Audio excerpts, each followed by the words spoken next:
റെഫോർമേഷൻ. Okay, ചരിത്രത്തിൽ പ്രത്യേകാൽ ക്രൈസ്തവ സഭാ ചരിത്രത്തിൽ രണ്ട് സംഭവങ്ങളാണ് നടന്നിട്ടുള്ളത്. ഒന്ന് റെഫോർമേഷനും മറ്റൊന്ന് റെനേസൻസും. ഇത് രണ്ടും നിങ്ങളുടെ മനസ്സിൽ നിൽക്കട്ടെ. ഇനിയും ഞാൻ ആ വിഷയത്തിലേക്ക് പ്രവേശിക്കുന്നതിന് മുമ്പേ അല്പകാര്യങ്ങൾ നിങ്ങൾ മനസ്സിലാക്കണം. അതിനു വേണ്ടിയിട്ട് ഞാൻ നിങ്ങളുടെ ശ്രദ്ധയെ തിരിക്കുകയാണ്. ഞാൻ അല്പസമയങ്ങള് സഭാചരിത്രത്തെ 4 ഘട്ടങ്ങളായിട്ട് നമുക്ക് തിരിക്കുവാൻ കൊണ്ട് കഴിയും. സഭാചരിത്രത്തെ നമുക്ക് 4 ഘട്ടങ്ങളായിട്ട് തിരിക്കുവാൻ കൊണ്ട് കഴിയും. സ്തോത്രം. അതിന് ഉപോത്ബലകമായിട്ട് ഞാൻ എടുക്കുവാൻ ആഗ്രഹിക്കുന്നത് പഴയ നിയമത്തിലും പുതിയ നിയമത്തിലും യാമങ്ങളെ കുറിച്ച് പറയുന്നുണ്ട്. യാമങ്ങൾ, ഏജസ്, ടൈംസ് എന്നൊക്കെ പറയും. യാമങ്ങൾ പഴയ നിയമത്തില് പറയുന്നതായ യാമം എന്ന് പറയുന്നത് യഹൂദന്മാരുടെ യാമം, യഹൂദന്മാരുടെ യാമം. എന്നാൽ പുതിയ നിയമത്തിൽ പറയുന്ന യാമം എന്ന് പറയുന്നത് റോമൻ യാമങ്ങളാണ്. രണ്ട് വ്യത്യസ്തമാണ്. മനസ്സിലാകുന്നുണ്ടല്ലോ? അപ്പോൾ പഴയ നിയമത്തിൽ യാമങ്ങളുണ്ട്, പുതിയ നിയമത്തിൽ യാമങ്ങളുണ്ട്. പഴയ നിയമത്തിൽ പറയുന്ന യാമങ്ങൾ യഹൂദന്റെ യാമങ്ങൾ, പുതിയ നിയമത്തിൽ പറയുന്നത് റോമൻ ജനതയുടെ, റോമാക്കാരുടെ യാമമാണ്. പഴയ നിയമത്തിൽ പറയുന്ന യഹൂദന്റെ യാമത്തിന് പ്രത്യേകത എന്താണെന്ന് വെച്ച് കഴിഞ്ഞാൽ സൂര്യൻ അസ്തമിക്കുന്നത് മുതൽ സൂര്യൻ ഉദിക്കുന്നവരെയുള്ള 12 മണിക്കൂറാണ്. യഹൂദന്റെ യാമം എന്ന് പറയുന്നത് സൂര്യൻ അസ്തമിക്കുന്നത് മുതൽ അടുത്ത ദിവസം സൂര്യൻ ഉദിക്കുന്നവരെയുള്ള 12 മണിക്കൂറാണ്. അവർക്ക് ഒരു യാമത്തിന് 4 മണിക്കൂറാണ്. അതായത് ഒന്നാമത്തെ യാമം എന്ന് പറയുന്നത് യഹൂദനെ സംബന്ധിച്ച് വൈകിട്ട് 6 മണി മുതൽ 10 മണി വരെയാണ്. രണ്ടാമത്തെ യാമം എന്ന് പറയുന്നത് രാത്രി 10 മണി മുതൽ രാത്രി 2 മണി വരെയാണ്. മൂന്നാമത്തെ യാമം എന്ന് പറയുന്നത് രാത്രി 2 മണി മുതൽ വെളുപ്പിന് 6 മണി വരെയാണ്. അതായത് അവരുടെ ഒരു യാമത്തിന് എത്ര മണിക്കൂറാണുള്ളത്? 4 മണിക്കൂർ ദൈർഘ്യമാണുള്ളത്. ക്ലിയർ ആയില്ലോ എല്ലാവർക്കും? സംശയം ഉണ്ടെങ്കിൽ ചോദിക്കാം. നിങ്ങൾക്ക് എഴുതിയെടുക്കാൻ ഒക്കുന്നില്ലെങ്കിൽ കാര്യം പറയാം. എനിക്ക് നോട്ട് പറഞ്ഞു തരാൻ ഒക്കത്തില്ല. അതുകൊണ്ട് ആർക്കെങ്കിലും പറഞ്ഞു. പുതിയ നിയമത്തിലെ യാമത്തെ പറ്റി ഒന്നോട്ടൊന്ന് പറയുമോ? പുതിയ നിയമത്തിൽ ഞാൻ പറഞ്ഞില്ലല്ലോ, പഴയ നിയമത്തിൽ ഞാൻ പറഞ്ഞത്. അതൊന്നോട്ടൊന്ന് എക്സ്പ്ലെയിൻ ചെയ്യുമോ? ഒന്നോട്ടൊന്ന് പറഞ്ഞു. അതായത് വിശുദ്ധ വേദപുസ്തക പ്രകാരം 2 വിധത്തിലുള്ള യാമങ്ങളുണ്ട്. ഒന്ന് യഹൂദന്റെ യാമം, 2 പുതിയ നിയമത്തിലെ യാമം അഥവാ റോമൻ ജനതയുടെ യാമം, റോമാക്കാരുടെ യാമം. അതിൽ ഞാൻ പറഞ്ഞത് പഴയ നിയമത്തിലെ യാമമാണ്, അതായത് യഹൂദന്റെ യാമമാണ്. അവരുടെ യാമം ആരംഭിക്കുന്നത് സൂര്യൻ അസ്തമിക്കുന്നത് മുതൽ സൂര്യൻ അടുത്ത ദിവസം ഉദിക്കുന്നത് വരെയുള്ള 12 മണിക്കൂറാണ്. സിസ്റ്ററെ ക്ലിയർ ആയോ? ക്ലിയർ ആയി സാർ, ക്ലിയർ ആയി. അപ്പോൾ അതിന് ഞാൻ പറഞ്ഞു വൈകിട്ട് 6 മണി മുതൽ 10 മണി വരെയാണ് അവരുടെ ഒന്നാമത്തെ യാമം. രണ്ടാമത്തെ യാമം രാത്രി 10 മണി മുതൽ രാത്രി 2 മണി വരെയാണ്. മൂന്നാമത്തെ യാമം എന്ന് പറയുന്നത് രാത്രി 2 മണി മുതൽ വെളുപ്പിന് 6 മണി വരെയാണ്. അത്ര നിങ്ങൾ അറിഞ്ഞാൽ മതി. അവിടെ കൊണ്ട് അത് വിട്ടേര്. നമുക്ക് പഴയ നിയമ യാമങ്ങളെ കുറിച്ച് ഒരു ഉപകാരവും ഇല്ല, ഒരു ഉപയോഗവും ഇല്ല. ജസ്റ്റ് നിങ്ങൾ അറിയാൻ വേണ്ടി മാത്രമേ പറഞ്ഞതേ ഉള്ളൂ. Okay, clear? പോകാമല്ലോ, മുമ്പോട്ട് പോകാമല്ലോ. ആരെങ്കിലും പറഞ്ഞേ yes or no? Yes sir. Yes sir. Okay. എന്നാൽ പുതിയ നിയമത്തിലെ യാമം എന്ന് പറയുന്നത് നിങ്ങൾക്കറിയാം, മത്തായിയുടെ സുവിശേഷം 14-ാം അധ്യായത്തിൽ 25-ാമത്തെ വാക്യത്തിൽ കർത്താവ് പറയുന്നു, ആ ഭാഗത്ത് പറയുന്നു, രാത്രിയിലെ 4-ാം യാമത്തിക്കൽ. അപ്പോൾ പുതിയ നിയമത്തിൽ എത്ര യാമമാണുള്ളത്? 4 യാമങ്ങളാണുള്ളത്. പുതിയ നിയമത്തിൽ 4 യാമങ്ങളാണുള്ളത്. പുതിയ നിയമത്തിൽ 4 യാമങ്ങളാണ്. യഹൂദന്റെ പോലെ തന്നെ പുതിയ നിയമത്തിലെ യാമവും അഥവാ റോമാക്കാരുടെ യാമവും വൈകിട്ട് സൂര്യൻ അസ്തമിക്കുന്നത് മുതൽ അടുത്ത ദിവസം സൂര്യൻ ഉദിക്കുന്നവരെയുള്ള 12 മണിക്കൂറാണ്. ക്ലിയർ ആയല്ലോ?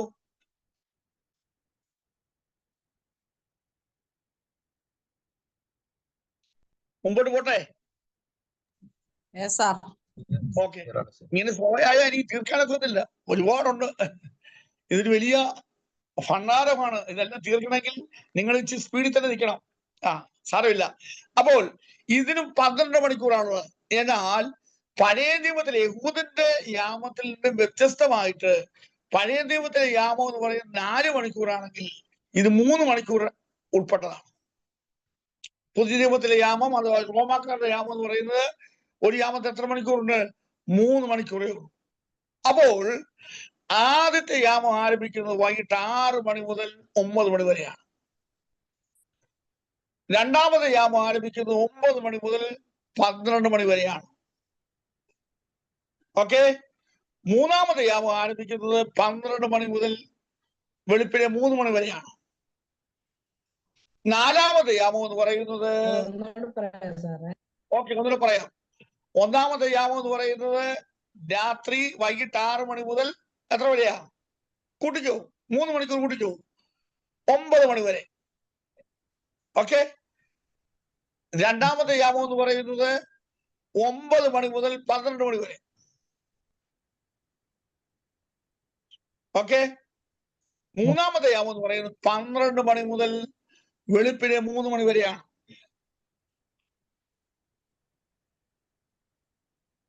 നാലാമത്തെ യാമം എന്ന് പറയുന്നത് വെളുപ്പിനെ 3 മണി മുതൽ രാവിലെ 6 മണിക്ക് സൂര്യൻ ഉദിക്കുന്നവരെയാണ്.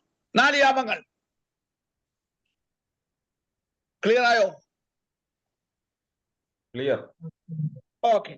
ഇനി ഒരു കാര്യം നിങ്ങൾ ശ്രദ്ധിക്കണം. ഇനി അല്പകാര്യങ്ങൾ ശ്രദ്ധിച്ച് ഞാനിത് ഒന്ന് ബന്ധപ്പെടുത്താൻ പോവാം. അതിനു മുമ്പ് കാര്യങ്ങൾ ഒന്ന് മനസ്സിലാക്കി.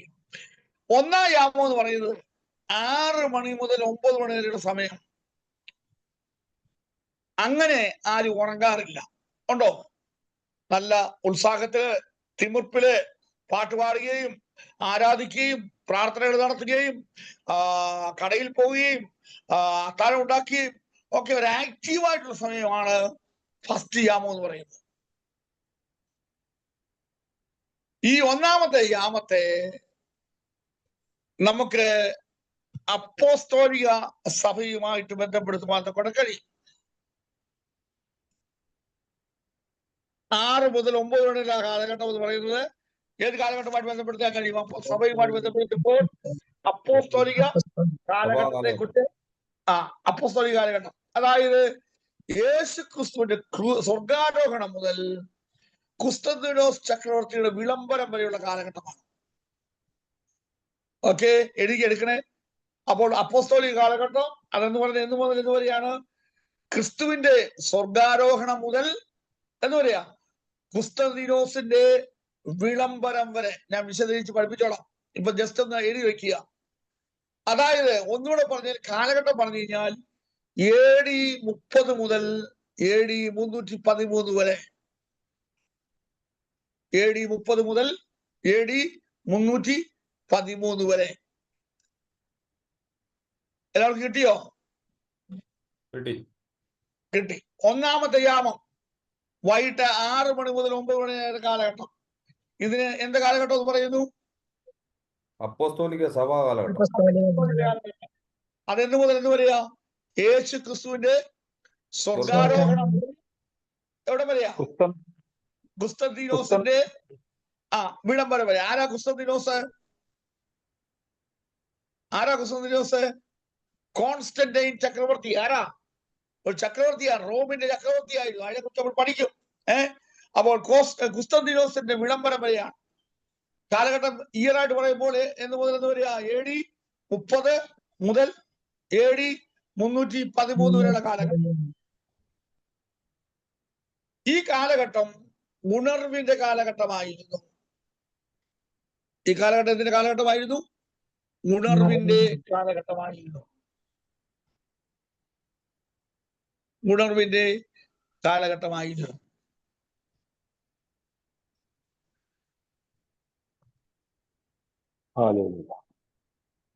ക്ലിയർ ആയോ? ക്ലിയർ. ക്ലിയർ. അത് സംശയങ്ങളൊന്നുമില്ലേ? ഇതുവരെ ഇല്ല. ഇതുവരെ ഇല്ല. സാറ് എന്നെ സംശയം സാറ് സ്റ്റാർട്ടിങ്ങിൽ പറഞ്ഞ ചരിത്രത്തിൽ 2 സംഭവങ്ങളാണ്. ഒന്ന് റീഫോർമേഷൻ, അത് കഴിഞ്ഞ് വേറെ എന്തോ ഒരു അതോടെ നിൽക്കട്ടെ, ഞാൻ പറയാം. ഞാൻ ജസ്റ്റ് നിൽക്കട്ടെ, മനസ്സിൽ അതിലേക്ക് നമ്മൾ പ്രവേശിച്ചില്ല. ഇതൊക്കെ കഴിഞ്ഞു പോട്ടെ. അതിലേക്ക് നമ്മൾ വരാം കേട്ടോ. അതിലേക്ക് വരാം. അതിന് മുമ്പ് ഇത് തീർത്തു പോട്ടെ. അപ്പോൾ ഒന്നാമത്തെ കാലഘട്ടം, ഒന്നാമത്തെ യാമം കഴിഞ്ഞു. അപ്പോസ്തോലിക കാലഘട്ടം. ഒന്നാമത്തെ യാമം എന്തിനോട് ബന്ധപ്പെടുത്തിയിരിക്കുന്നു? അപ്പോസ്തോലിക കാലഘട്ടം. ഒന്നാമത്തെ യാമം അപ്പോസ്തോലിക കാലഘട്ടവുമായിട്ട് ബന്ധപ്പെടുത്തിയിരിക്കുന്നു. ഒന്നാമത്തെ യാമം അപ്പോസ്തോലിക കാലഘട്ടമായിട്ട് ബന്ധപ്പെടുത്തിയിരിക്കുന്നു. ഓക്കെ, ക്ലിയർ ആയല്ലോ? ഓക്കെ. ഇനി അപ്പോൾ ഈ ഒന്നാമത്തെ കാലഘട്ടം എന്ന് പറയുന്നത് അപ്പോസ്തോലിക കാലഘട്ടമാണ്. അന്ന് വളരെ ആക്റ്റീവാണ്, ഉണർവിന്റെ കാലഘട്ടമാണ്. വളരെ സഭ സുവിശേഷീകരണത്തിൽ വളരെ ഉത്സാഹത്തോടുകൂടി പ്രവർത്തിക്കുന്നു. അപ്പോസ്തലന്മാര് ഓടി നടന്ന് സുവിശേഷം പ്രസംഗിക്കുന്നു. അത് മാത്രമല്ല, ഒരുപാട് പീഡകളും ബുദ്ധിമുട്ടുകളും ഒക്കെ ഉണ്ട്. ആ സമയത്ത് സഭ വളരെ ശക്തമായി പ്രാർത്ഥിക്കുന്നു. ഹെരോദാവിന്റെ കാലഘട്ടത്തിലെ പീഡനങ്ങള്, സ്തെഫാനോസിനെ കല്ലെറിയുന്നത്, കൊല്ലുന്നത്, യേശുക്രിസ്തുവിന്റെ ക്രൂശീകരണം, അങ്ങനെയൊക്കെ ഒരുപാട് സംഭവങ്ങൾ അല്ലേ? ഇതിന്റെയൊക്കെ മധ്യത്തിൽ എന്തെടുക്കുക? സഭ വളരെ ശക്തമായിട്ട് നിലകൊള്ളുകയാണ്. ഉണർവിന്റെ കാലഘട്ടമാണ്. അപ്പൊ ഒന്നാമത്തെ യാമം എന്ന് പറയുന്നത് ഉണർവിന്റെ കാലഘട്ടമാണ്. ക്ലിയർ ആയോ? ക്ലിയർ. ഓക്കെ. ഇനി രണ്ടാം യാമം. രണ്ടാം യാമം എന്ന് പറയുന്നത് രാത്രി 9 മണി മുതൽ 12 വരെയുള്ള കാലഘട്ടമാണ്. രാത്രി 9 മണി മുതൽ 12 മണി വരെയുള്ള സമയം. ഈ സമയത്തെ പ്രത്യേകത എന്താ? 9 മണി മുതൽ 12 മണി വരെയുള്ള സമയം പ്രത്യേകത എന്താ? ചെറിയ മയക്കം, ചെറുതായിട്ട് ഉറക്കം വരുന്ന സമയമാണ്. ചെറുതായിട്ട് ഉറങ്ങാൻ തുടങ്ങി. സുജി ജോയി ഉറങ്ങാൻ തുടങ്ങി. സുമ ഉറങ്ങാൻ തുടങ്ങി. ജോസഫ് ചാക്കോ ഓൾറെഡി ഉറങ്ങിക്കഴിഞ്ഞു. രണ്ടാമത് വീണ്ടും ഉറങ്ങാൻ തുടങ്ങി. എല്ലാവരും പതുക്കെ പതുക്കെ പതുക്കെ ക്ഷീണം ആരംഭിച്ച കാലഘട്ടമാണ്. വളരെ ഉണർവ് നിന്ന സഭ എന്ത് ചെയ്യുക? പതുക്കെ ഉറക്കത്തിലേക്ക് പ്രവേശിക്കുവാനായിട്ട് തുടങ്ങി. അല്പമായിട്ട് ഉറക്കം ആരംഭിച്ച സമയം. ഈ കാലഘട്ടത്തിന് പേരിക്കുന്ന പേരാണ് രാജകീയ സഭാ കാലഘട്ടം. Royal period of the church. Royal period of the church. AD 313 മുതൽ AD 476 വരെ. AD 313 മുതൽ AD 476 വരെ.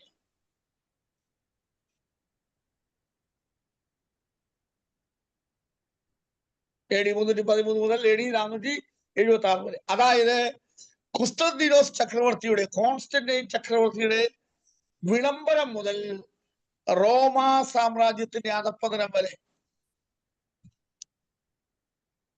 കുസ്തന്തീനോസ് ചക്രവർത്തിയുടെ വിളംബരം മുതൽ റോമാ സാമ്രാജ്യത്തിന്റെ അധപ്പതനം വരെ.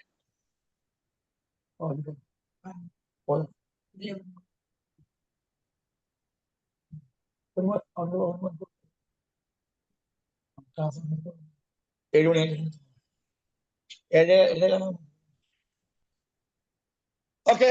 അപ്പം രാജകീയ സഭാ കാലഘട്ടം, royal period of the church എന്ന് മുതൽ എന്ന് വരെയാ?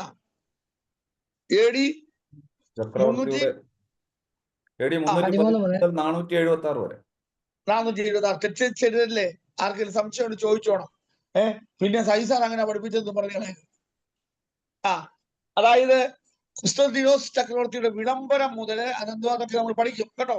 റോമാ സാമ്രാജ്യത്തിന്റെ അധപ്പതനം വരെയുള്ള കാലഘട്ടത്തിലാണ് രണ്ടാം യാമം എന്ന് പറയുന്നത്, രാജകീയ സഭാ കാലഘട്ടം.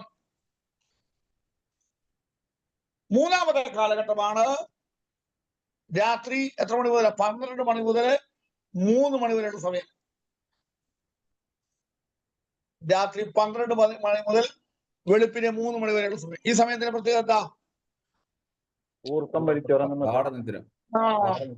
ഉറങ്ങാത്തവര് ഉറക്കുവാ. ജോസഫ് ചാക്കോ പണ്ടേ ഉറക്കുവാ, ഇപ്പൊ പ്രത്യേകമായിട്ട് ഉറക്കുവാ, തീർത്തുറക്കുവാ. ജോസഫ് ചാക്കോ എന്ത് ചെയ്യേ? ഓക്കെ. അപ്പൊ വിട്ടാൽ ഒത്തിരി പറയണ്ട. പാവത്തിന് വിട്ടില്ലേ? ഇടയ്ക്കൊന്ന് കിടക്കേണ്ടി വരും, അതുകൊണ്ടാ. അതെ അതെ, ആ കിടന്ന് കുഴപ്പമൊന്നുമില്ല. വലിയ ക്ഷീണിതരായിട്ടൊന്നും അഭിനയിക്കരുത് കേട്ടോ. ഞാൻ പറഞ്ഞേ, ഹാർട്ടൊക്കെ നിങ്ങൾ പറഞ്ഞ് ഓപ്പറേഷൻ ചെയ്ത് പറഞ്ഞ് വിഷമിക്കുന്നു ചെയ്ത് അങ്ങനെ ഇടയ്ക്കരുത്. നമ്മള് ഹാർട്ട് നമ്മൾ ഇനി കഴിഞ്ഞാൽ വലിയ പ്രശ്നമാണ്. അത് മൈൻഡ് ചെയ്യണ്ട. ലീസ്റ്റ് മറി, ഞാൻ പറഞ്ഞില്ലേ എനിക്കും ബ്ലോക്കും പ്രയാസങ്ങളൊക്കെ ഉള്ളതാണ്. Who CARES? അത് നമുക്കൊരു വിഷയമല്ല കേട്ടോ. ജോസഫ് ചാക്കോ,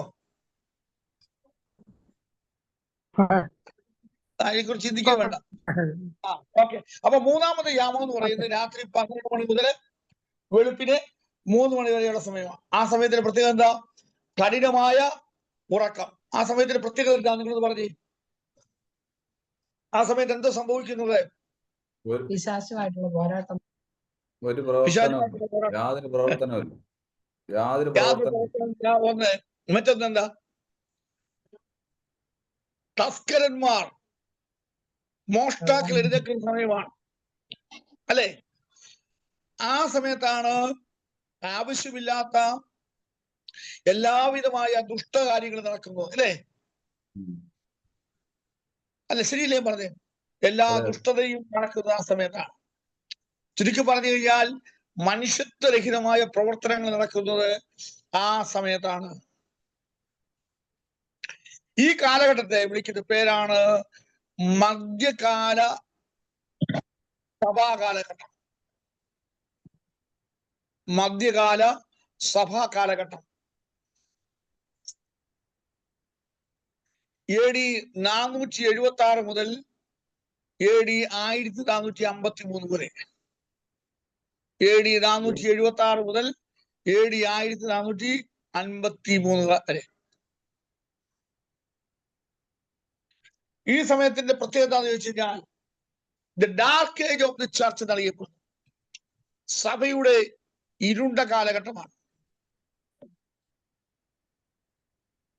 ഈ കാലഘട്ടത്തിലാണ് സഭയിലേക്ക് ഉള്ള എല്ലാ ദുരുപദേശങ്ങളും ഇഴഞ്ഞു കയറിയത്.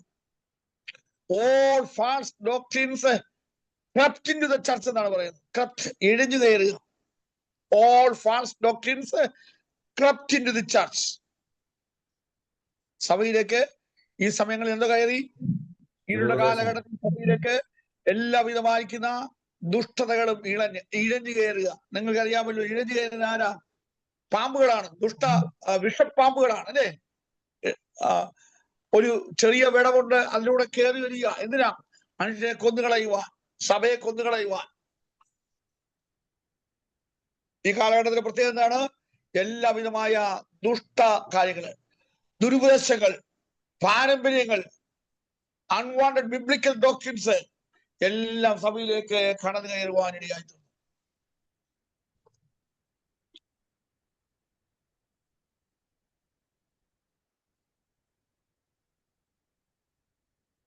ഈ സമയത്തിന് പ്രത്യേകതയാണ് റോമ സാമ്രാജ്യത്തിലെ അധപ്പതനം സംഭവിക്കുന്ന ഈ കാലഘട്ടത്തിലാണ്.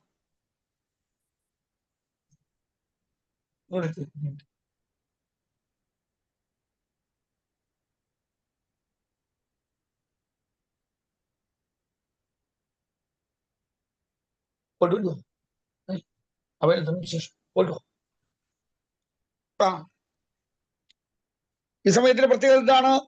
റോമ സാമ്രാജ്യത്തിന്റെ അധപ്പതനം. എഴുതിയെടുക്കുന്നുണ്ടോ? കിട്ടുന്നുണ്ടോ നിങ്ങൾക്ക്? ഓക്കെ ആണോ? സിസ്റ്റർ കുഞ്ഞുമോൾ കേൾക്കുന്നുണ്ടോ? കേൾക്കാം സർ, കേൾക്കാം. അതോ അടുക്കളയില് ചോറ് വെക്കുകയാണ്? അച്ഛൻ ചോറ് വെച്ചു കൊടുക്കണം. അല്ലല്ല. Okay okay okay.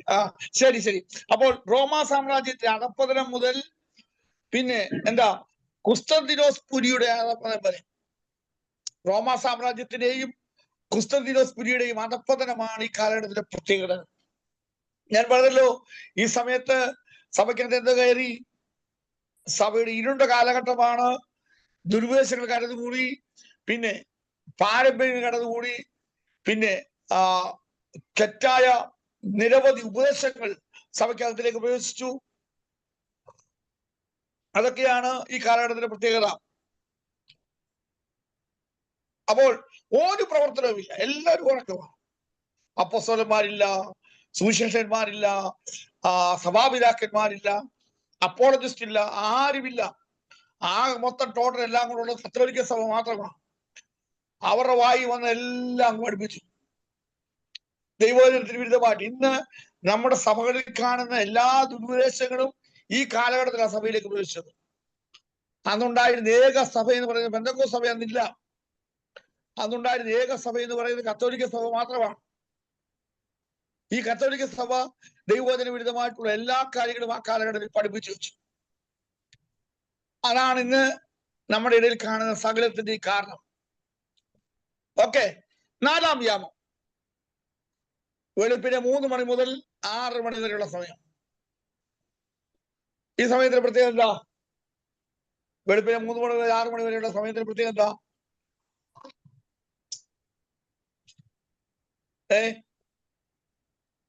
ഉറക്കത്തിൽ നിന്ന് എണീക്കുന്ന സമയം. രണ്ട് സംഭവങ്ങളാണ് ആ സമയത്ത് നടക്കുന്നത്.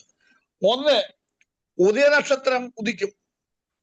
പത്രോസ് ലേഖനത്തിൽ പറയുന്ന പോലെ ഒന്ന്, ഉദയനക്ഷത്രം ഉദിക്കും. രണ്ടാമത്തെ പ്രത്യേകതയാണ് ആ സമയത്താണ് സൂര്യൻ ഉദിക്കുന്നത്. ഉദയനക്ഷത്രം ഉദിക്കുക, സൂര്യൻ ഉദിക്കുക. അതായത് ഈ സമയത്ത് പതുക്കെ പതുക്കെ പതുക്കെ ഉണർവിന്റെ സമയമാണ്. The time of revival. The time of revival. റിവൈവലിന്റെ സമയമാണ് ഈ കാലഘട്ടം.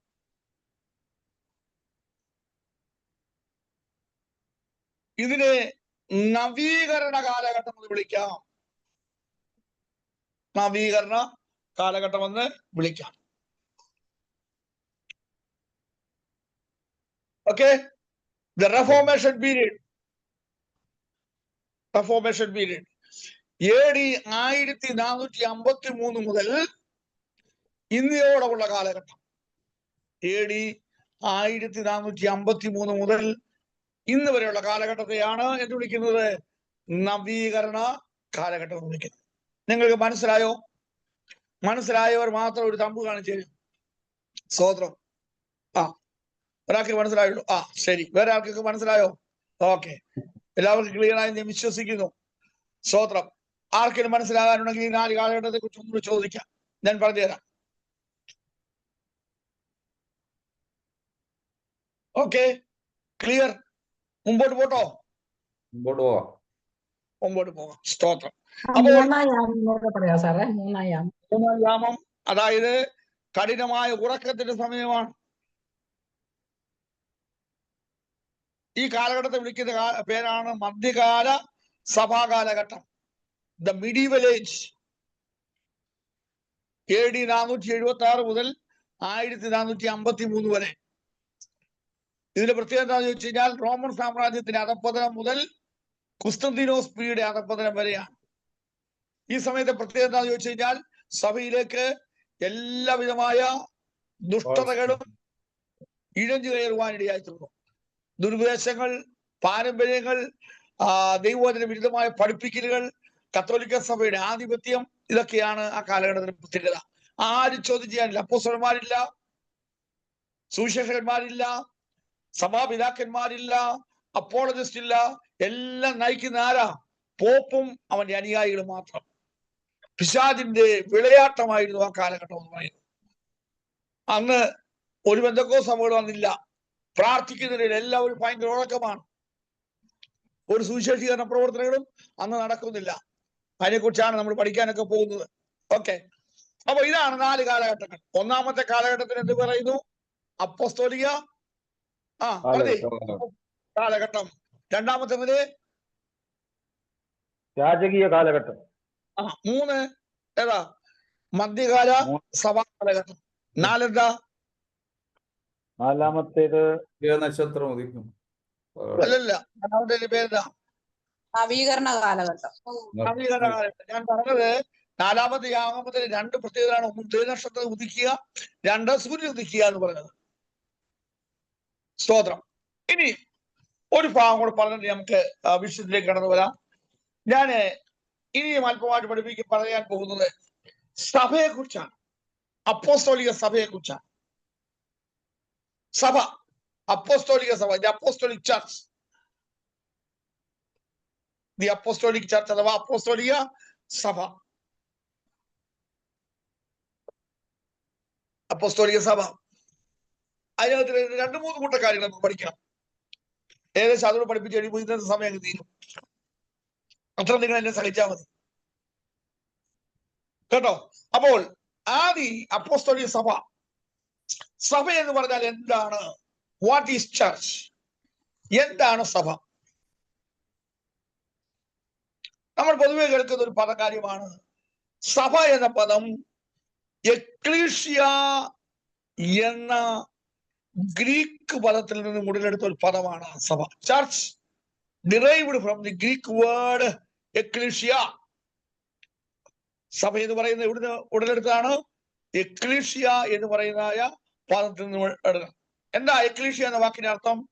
ദ കോൾഡ് ഔട്ട് പീപ്പിൾ, വിളിച്ചു വേർതിരിക്കപ്പെട്ടവരുടെ ഗണത്തെയാണ് സഭ എന്ന് പറയുന്നത്. അത് നമ്മളെല്ലായ്പ്പോഴും എപ്പോഴും കേൾക്കുന്ന ഏത് ഉപദേശിമാര് വാദം വന്നാലും ഇതാ കേൾക്കുന്നത്. എക്ലീഷ്യ വിളിച്ചു വേർതിരിക്കപ്പെട്ടവരുടെ ഗണം, ecclesia the called out people എന്നൊക്കെ നമ്മൾ നിരന്തരമായി കേൾക്കുന്ന. എന്നാൽ അതിൽ നിന്ന് വ്യത്യസ്തമായിട്ട് സഭ എന്നതിന് ഞാൻ ഒരു നിർവചനം പറയാൻ പോവുകയാണ്. എല്ലാവരും കാണാപ്പാടം പഠിച്ചിരിക്കണം. ഞാൻ പരീക്ഷയ്ക്ക് ചോദിക്കും, ഇതെപ്പോഴും നിങ്ങളുടെ വായിൽ നിന്ന് കേൾക്കണം. സഭ എന്ന് പറഞ്ഞാൽ എക്ലീഷ്യ എന്ന പദത്തിന്റെ ആ ഒറ്റ വാക്ക് മാത്രമല്ല, അതിൽ നിന്ന് വ്യത്യസ്തമായിട്ട് 3 പദങ്ങൾ ഞാൻ പറയാൻ പോവുകയാണ്. 1 വിശ്വാസം, 2 അംഗീകാരം, 3 അനുസരണം. 3 പദങ്ങൾ. ഈ 3 പദങ്ങളെ ഞാൻ കൂട്ടിയോജിപ്പിക്കാൻ പോവാ കേട്ടോ. 1 എന്താ? വിശ്വാസം. 2 എന്തുവാ? അംഗീകാരം. അംഗീകാരം. 3 എന്താ? അനുസരണം. Faith, acceptance and obedience. 3 പദങ്ങൾ. എന്താ വിശ്വസിക്കേണ്ടത്? ഇനി ഞാൻ അതിനെ കൂട്ടിയോജിപ്പിക്കാൻ പോവാ. ആ കൂട്ടിയോജിപ്പിച്ച് കഴിയുമ്പോൾ ആ ഒരു നിർവചനം കിട്ടി കഴിയും. എന്താ വിശ്വസിക്കേണ്ടത്? നസ്രയനായ യേശുവിനെ ദൈവപുത്രൻ എന്ന് വിശ്വസിക്കുക. അപ്പൊ സഭ എന്ന് പറഞ്ഞാൽ എന്താണ്? നസ്രയനായ യേശുവിനെ ആരായിട്ട് വിശ്വസിക്കണം? ദൈവം എന്ന് വിശ്വസിക്കണം. ദൈവപുത്രൻ എന്ന് വിശ്വസിക്കുക. നസ്രയനായ യേശുവിനെ ദൈവപുത്രൻ എന്ന് വിശ്വസിക്കുക.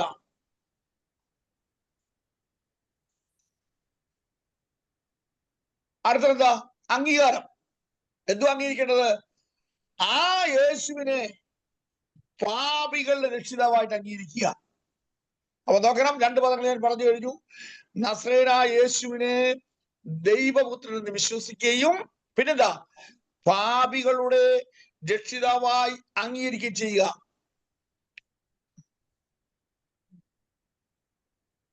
പാപികളുടെ രക്ഷിതാവായിട്ട് അംഗീകരിക്കുകയും ചെയ്യുക. ഇനി 3ാമത്തെ അനുസരണം. എന്തോ അനുസരിക്കേണ്ടത്? ഭൂതലത്തിലുള്ള ദൈവരാജ്യത്തിന്റെ പ്രഭുവായിട്ട് ക്രിസ്തുവിനെ അനുസരിക്കുക. ഭൂതലത്തിലുള്ള ദൈവരാജ്യത്തിന്റെ പ്രഭുവായി ക്രിസ്തുവിനെ അനുസരിക്കുക. അപ്പോൾ നസ്രയനായ യേശുവിനെ ദൈവപുത്രൻ വിശ്വസിക്കുകയും പാപികളുടെ രക്ഷിതാവായിട്ട് അംഗീകരിക്കുകയും ഭൂതലത്തിലുള്ള ദൈവരാജ്യത്തിന്റെ പ്രഭുവായി ക്രിസ്തുവിനെ അനുസരിക്കുകയും ചെയ്യുന്ന ഭൂത, വർത്തമാന, ഭാവി കാലങ്ങളിലുള്ള സകലരും ഉൾപ്പെട്ടതാണ് ദൈവസഭ. ഞാനിത് പറയാൻ പോവാ. എല്ലാവരും ശ്രദ്ധിച്ച് നോക്കിക്കോണം. നസ്രയനായ യേശുവിനെ ദൈവപുത്രൻ എന്ന് വിശ്വസിക്കുകയും പാപികളുടെ രക്ഷിതാവായിട്ട് അംഗീകരിക്കുകയും ഭൂതലത്തിലുള്ള ദൈവരാജ്യത്തിന്റെ പ്രഭുവായിട്ട് ക്രിസ്തുവിനെ അനുസരിക്കുകയും ചെയ്യുന്ന ഭൂത, വർത്തമാന, ഭാവി കാലങ്ങളിൽപ്പെട്ട സകലരെയും ഉൾപ്പെട്ടതാണ് ദൈവത്തിന്റെ സഭ.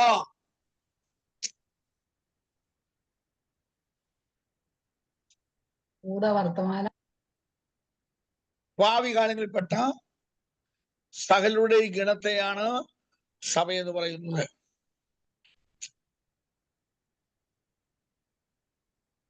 ഓക്കെ, ഞാൻ ഒരിക്കൽ കൂടെ പറയാം. അതിനുശേഷം ആരാ കാണാൻ പറയുന്നത് ഞാൻ നോക്കട്ടെ. നസ്രയനായ യേശുവിനെ ദൈവപുത്രൻ എന്ന് വിശ്വസിക്കുകയും പാപികളുടെ രക്ഷിതാവായിട്ട് അംഗീകരിക്കുകയും ഭൂതലത്തിലുള്ള ദൈവരാജ്യത്തിന്റെ പ്രഭുവായി ക്രിസ്തുവിനെ അനുസരിക്കുകയും ചെയ്യുന്ന ഭൂത, വർത്തമാന, ഭാവി കാലഘട്ടങ്ങളിൽപ്പെട്ട എല്ലാവരുടെയും ഗണത്തെയാണ് ദൈവസഭ എന്ന് പറയുന്നത്. എല്ലാവർക്കും കിട്ടിയോ? സാറേ ആ, എക്ലീഷ്യ എന്ന് പദം പഠിക്കാൻ എളുപ്പമാ അല്ലേ? പക്ഷെ ഈ അതെ, ഒരു നിർവചനം പഠിക്കാൻ ഇച്ചിരി നീണ്ടു വരണം അല്ലേ? അപ്പൊ സഭ എന്ന് പറഞ്ഞാൽ കുഞ്ഞുകളിയല്ല. എന്തൊക്കെ വേണം? നസറേനായ യേശുവിനെ എന്ത് വേണം? ദൈവപുത്രനെ വിശ്വസിക്കണം. ദൈവപുത്രനെന്ന് വിശ്വസിക്കണം. അദ്ദേഹത്തെ പാപികളെ രക്ഷിതമായിട്ട് അംഗീകരിക്കണം. അംഗീകരിക്കണം. പിന്നെന്താ? അനുസരണം ഭൂതലത്തിലുള്ള ദൈവരാജ്യത്തിന്റെ പ്രഭുവായിട്ട് അദ്ദേഹത്തെ അനുസരിക്കണം. അങ്ങനെ ഇത് മൂന്നും കൂടെ ചെയ്യുന്ന ഭൂത, വർത്തമാന, ഭാവി കാലഘട്ടത്തിൽ സകലരുടെയും ഗണമാണ് ആർക്ക് പറയാൻ കാണാതെ കാണാതെ കാണാതെ പറയണം. ഞാൻ ഈ കിളവനാക്കി ഞാൻ കാണാതെ പറയുന്നല്ലോ. സാറ് പഠിച്ചില്ലേ സാറേ കളവനായ? അത് പറയുന്നത് എനിക്ക് അറിയായിരുന്നു. പറഞ്ഞ ആരെങ്കിലും ഒരാളെന്ന് പറഞ്ഞു കേട്ടെ, എന്റെ ഒരു സന്തോഷത്തിന് വേണ്ടിട്ട്. നസറേനായ യേശുവിനെ ദൈവപുത്രൻ എന്ന് വിശ്വസിക്കുക, ആ, യേശുവിനെ പാപികളുടെ രക്ഷിതാവായി അംഗീകരിക്കുക, ഭൂതലത്തിലുള്ള ദൈവരാജ്യത്തിന്റെ പ്രഭുവായി ക്രിസ്തുവിനെ അനുസരിക്കുക. ഈ ഭൂത, വർത്തമാന, ഭാവി കാലങ്ങളിൽപ്പെട്ട സകലരെയും ഉൾപ്പെട്ടതാണ് ദൈവത്തിന്റെ സഭ. ആരാ പറഞ്ഞത്? ജോൺസൺ സി ആരാ പി പറഞ്ഞത്? Johnson C P okay okay, thank you. അപ്പോൾ ആ നിർവചനം മനസ്സിലായി. അപ്പൊ സഭ എന്താണെന്ന് മനസ്സിലായി. സഭ എന്ന് പറഞ്ഞ എക്ലീഷ്യ എന്ന ഒറ്റപ്പാദത്തിൽ നിങ്ങൾ നിർത്തരുത്. ഇത് മൂന്നും പഠിപ്പിക്കണം. അതൊക്കെ പഠിപ്പിക്കണം. സഭ എന്ന് പറഞ്ഞാൽ വിശ്വാസം ഉൾക്കൊണ്ടതാണ്. പിന്നെന്തുവാ? അക്സെപ്റ്റൻസ്, അംഗീകാരം ഉൾപ്പെട്ടതാണ്. പിന്നെന്താ? അനുസരണം ഉൾപ്പെട്ടതാണ്. ഇത് മൂന്നും നിശ്ചയമായിട്ട് നിങ്ങൾ പറയണം. വിളിച്ചു വേർതിരിക്കട്ടെ, ഗണം ഗണം ഗണം ഗണം എന്ന് പറഞ്ഞ് നിർത്തരുത്. സഭയിൽ നിങ്ങൾ പ്രസംഗിക്കുമ്പോൾ ഇത് മൂന്നും പറയണം. നന്നായിട്ട് അവരെ ഓരോ വിശ്വാസത്തെ പഠിപ്പിച്ചു കൊടുക്കണം. എന്താ പഠിപ്പിക്കേണ്ടത്? നസറേനായ യേശുവിനെ ദൈവപുത്രൻ വിശ്വസിക്കണം, പാപികളുടെ രക്ഷിതാവായിട്ട് അദ്ദേഹത്തെ അംഗീകരിക്കണം. പിന്നെന്താ? ഭൂതലത്തിലുള്ള ക്രിസ്തുവിനെ അനുസരിക്കുകയും ചെയ്യുന്ന വർത്തമാന ഭാവി കാലത്തിലുള്ള അത് ഹലോ, എന്താ ഭൂതലത്തിലുള്ള ദൈവരാജ്യം എന്ന് പറഞ്ഞാൽ? ദൈവസഭ. ഭൂതലത്തിലുള്ള ദൈവരാജ്യം എന്ന് പറയുന്നത് ദൈവസഭയാണ്. അപ്പൊ ഭൂതലത്തിലുള്ള ദൈവരാജ്യത്തിന്റെ പ്രഭുവായിട്ട് ക്രിസ്തുവിനെ അനുസരിക്കുകയും ചെയ്യണം. അപ്പൊ സഭയുടെ പ്രഭുവാണ് ആര്? ക്രിസ്തു. സഭയുടെ എമ്പുരാനാണ് ക്രിസ്തു. എമ്പുരാൻ എന്ന് പറഞ്ഞാൽ എന്തുവാ? തമ്പുരാൻ. എമ്പുരാൻ എന്ന് പറഞ്ഞാൽ പ്രഭു. അപ്പോൾ അങ്ങനെ അനുസരിക്കുകയും ചെയ്യുന്ന എല്ലാവരുടെയും ഗണം, ഭൂത, കഴിഞ്ഞ കാലങ്ങളിൽ ഇപ്പോഴുള്ളവരും വരുവാനുള്ളവരുടെ എല്ലാവരുടെയും ഗണമാണ് ദൈവത്തിന്റെ സഭ എന്ന് പറയുന്നത്.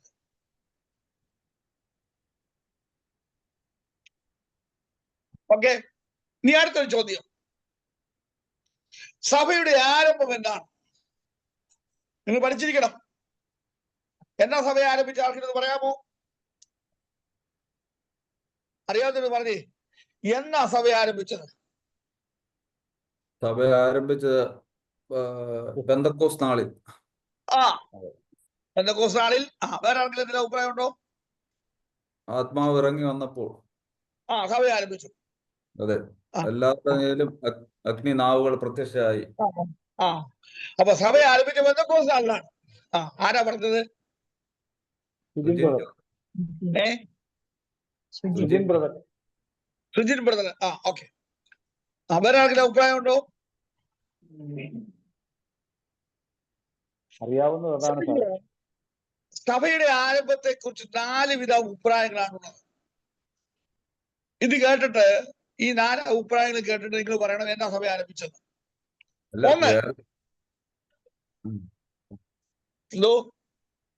എന്തോ സുജിൻ ബ്രദറെ?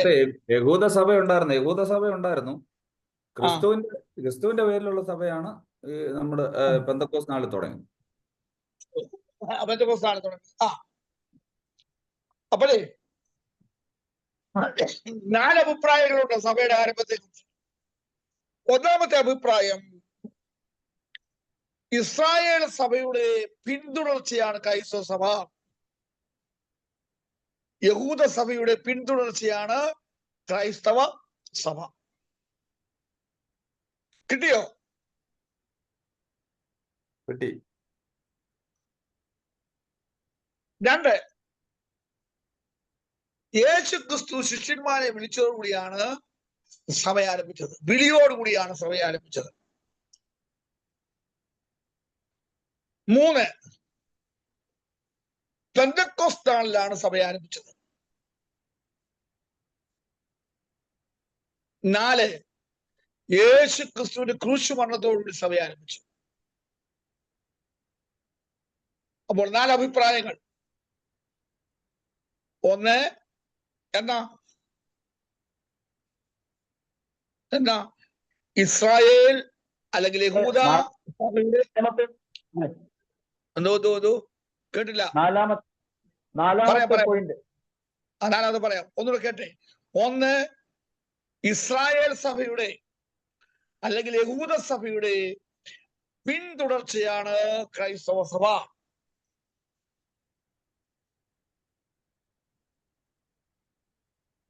2, യേശു ക്രിസ്തു ശിഷ്യന്മാരെ വിളിച്ചതോടുകൂടിയാണ് ദൈവസഭ ആരംഭിച്ചത്. അല്ലെങ്കിൽ വിളിയോടുകൂടിയാണ്. വിളിയാണ് അതിന്റെ പ്രധാനപ്പെട്ട കാരണം. 3, പെന്തക്കോസ്ത് നാളിൽ സഭ ആരംഭിച്ചു.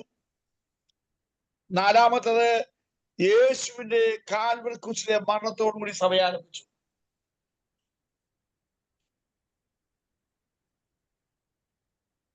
ഓരോന്നായിട്ട് ഞാൻ പറയാൻ പോവാണ്. കിട്ടിയോ? 4 കിട്ടിയോ?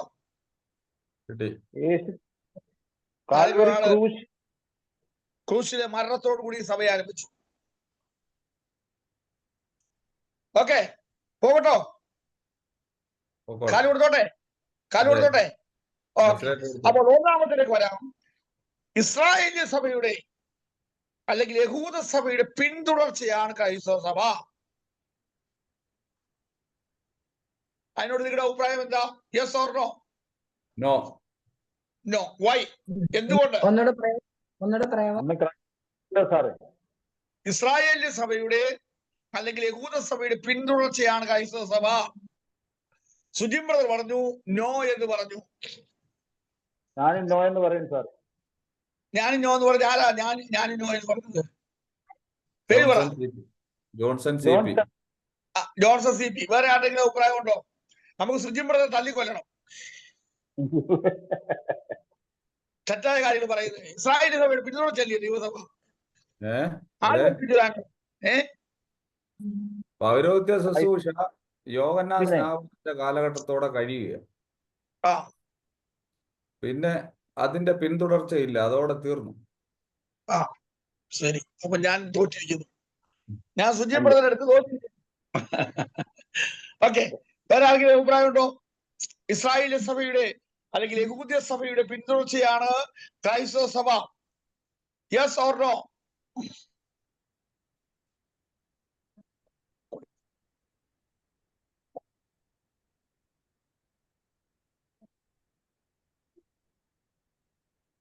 എല്ലാവരും നോ ആയതുള്ള അഭിപ്രായക്കാരാണോ? ഒന്ന് പാടാ നിങ്ങൾ. ക്രൈസ്തവ സഭ എന്ന് പറയുന്നത് ക്രൈസ്തവ സഭ എങ്ങനെയാകും? അതെങ്ങനെ ക്രൈസ്തവ സഭയാകുന്നു? ശരിയാ. എന്താ നിങ്ങളുടെ ഡയറക്റ്റ് പറഞ്ഞോ? ഞാൻ പറയുമ്പോൾ ആരും ഒന്നും മിണ്ടരുത്. ഞാൻ അങ്ങനെ സൈമൺ സാറിനെ വിളിച്ച് ചോദിക്കാം. എന്റെ ക്ലാസ്സിൽ മിണ്ടരുത് പറഞ്ഞിട്ടുണ്ടോ ഞാൻ ചോദിക്കാം. ഒരുപക്ഷെ സൈമൺ സാർ കേൾക്കുന്നുണ്ടായിരിക്കാം. നിങ്ങൾ മിണ്ടായിരുന്ന എനിക്ക് ക്ലാസ് എനിക്ക് രസമായിട്ട് പോകുന്നില്ല. ക്ലാസ്സാ ഇത്, പഠിപ്പിക്കുക. അപ്പൊ നിങ്ങള് പ്രസംഗമല്ല കേട്ടോണ്ടിരിക്കുകയല്ല, പഠിപ്പിക്കുക. അപ്പൊ കാര്യങ്ങൾ നിങ്ങൾ പറയുകയും കേൾക്കുകയും പഠിക്കുകയും ഒക്കെ ചെയ്യണം. പറഞ്ഞേ, ഇസ്രായേലി സഭ അല്ലെങ്കിൽ യഹൂദ സഭയുടെ പിന്തുടർച്ചയാണ് ക്രൈസ്തവ സഭ. Yes or no? നോ. അതിന്റെ ഇടയ്ക്ക് ഒരു എസ് കേട്ടല്ലോ. ആരാ എസ് പറഞ്ഞേ? സാറേ സുവിശേഷം വായി അറിയാതെ വീട് പോയാലേ. ഓക്കെ, നിങ്ങൾ നോ എന്ന് പറഞ്ഞതുകൊണ്ട് ഞാനും നോ എന്ന് പറയുകയാണ്. അല്ല, നോയാണ് ശരിയായിട്ടുള്ള ആൻസർ. ഇസ്രായേലിയ സഭയുടെ, യഹൂദ സഭയുടെ പിന്തുടർച്ചയല്ല ക്രൈസ്തവ സഭ. 3 കാരണങ്ങളാൽ. ഒന്ന് സക്കറിയ പുരോഹിതന്റെ ശുശ്രൂഷയോടുകൂടി നമ്മൾ വായിക്കുന്നു. ലൂക്കോസ് സുവിശേഷം 1-ാം അധ്യായം 23-ാമത്തെ വാക്യത്തിൽ വായിക്കുന്നു, സക്കറിയാവ് തന്റെ ശുശ്രൂഷകാലം തികച്ച ശേഷം വീട്ടിലേക്ക് പോയി എന്ന് വായിക്കുന്നു. ലൂക്കോസ് 1:23. സക്കറിയാവ് തന്റെ ശുശ്രൂഷകാലം തികച്ച ശേഷം എവിടേക്ക് പോയി? വീട്ടിലേക്ക് പോയി. അതിനുശേഷം നമ്മൾ ഒരു പുരോഹിതനെ കുറിച്ച് വായിക്കുന്നില്ല. ലൂക്കോസ് 1:23. Luke chapter 1:23. ഓക്കെ, അപ്പൊ സക്കറിയാവ് ശുശ്രൂഷ ചെയ്ത ശേഷം എവിടേക്ക് പോയി?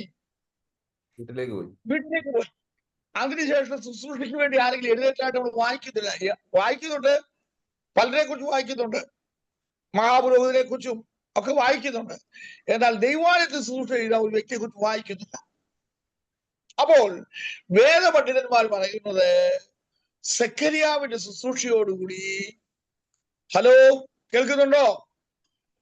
സക്കറിയാവിന്റെ ശുശ്രൂഷയോടുകൂടി പഴയ നിയമ സഭയുടെ അവസാനമായി. അതിനുശേഷം തന്റെ മകനായ യോഹന്നാൻ സ്നാപകൻ എഴുന്നേറ്റു. അദ്ദേഹം ഒരു പുരോഹിതനല്ലായിരുന്നു, പിന്നെ ആരായിരുന്നു? സ്നാപക യോഹന്നാൻ എന്ന് പറയുന്നത്. സക്കറിയാവിനെ കുറിച്ച് പറയുമ്പോൾ പുരോഹിതൻ എന്ന് പറയുന്നു. എന്നാൽ തന്റെ മകനായിരുന്ന യോഹന്നാനെ കുറിച്ച് പറയുന്ന പേരെന്താ? യോഹന്നാൻ പുരോഹിതൻ എന്നല്ല പറയുന്നു, പിന്നെന്താ? സ്നാപക യോഹന്നാൻ എന്നാ പറയുന്നത്. മാത്രമല്ല മറ്റൊരു പ്രധാനപ്പെട്ട കാര്യം, സക്കറിയാവിന് പൗരോഹിത്യ വസ്ത്രം ഉണ്ടായിരുന്നു, അല്ലേ? എന്നാൽ യോഹന്നാനോ അരയിൽ ഒട്ടകരോമത്തിന്റെ ഉടുപ്പും ഒരു കുപ്പായൊക്കെ ആയിരുന്നു ഉണ്ടായിരുന്നു, അല്ലേ?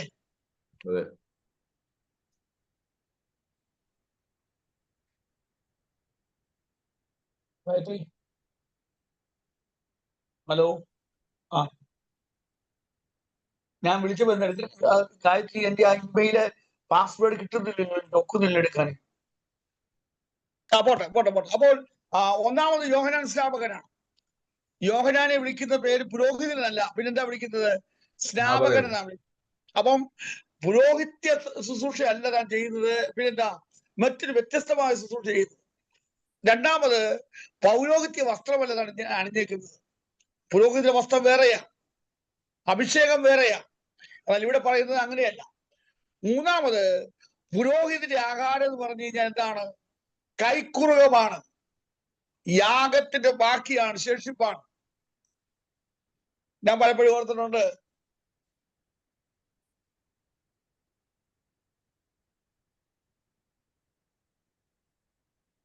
ശൗലിനെ അഭിഷേകം ചെയ്യാൻ വരുമ്പോൾ ശൗലിന് കൊടുത്തത്, ശമൂവേൽ പ്രവാചകന് കൊടുത്തത് കൈക്കുറുകം കൊടുത്തെന്നാ വായിക്കുന്നത്. എന്താ കൈക്കുറുകം?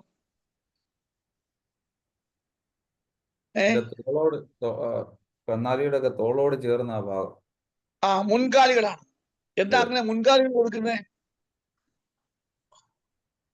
പുറവശല അടിച്ചു പൊട്ടിച്ച് ചതഞ്ഞതാ. പാളെ അടിച്ച് പൊട്ടിച്ച് ചത്ത രക്തത്തോട് കൂടിയതാ. അത് പുരോഹിതന് കൊടുക്കാൻ പാടില്ല. എന്താ കൊടുക്കണം? നല്ല ജീവനുള്ള കാലുകൾ തന്നെ കൊടുക്കണം. കണ്ടോ? എല്ലാരും കേൾക്കണം കേട്ടോ. ദൈവനാമത്തിന് കൊടുക്കുമ്പോ ചത്തതും പഴുത്തതും വീർത്തതും ഒന്നും കൊടുക്കരുത്. എടുക്കാത്തത് മുഴുവൻ ഉപദേശിക്കുന്നു പറഞ്ഞ് കീറിയ നോട്ടൊന്നും കൊടുത്തേക്കരുത്. പടപടാതിരിക്കുന്ന ബാങ്കിൽ നിന്ന് എടുത്തോണ്ട് വന്ന് നല്ല നോട്ടുകൾ തന്നെ കൊടുക്കണം. എടുക്കാത്തതിനെ എല്ലാം കൊണ്ടുവന്ന് എന്തോ അതൊരാള് പറഞ്ഞു വിവാദമായതാ.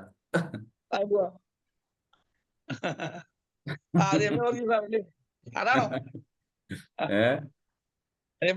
നടത്തുന്ന കാര്യമാണോ? അതെ.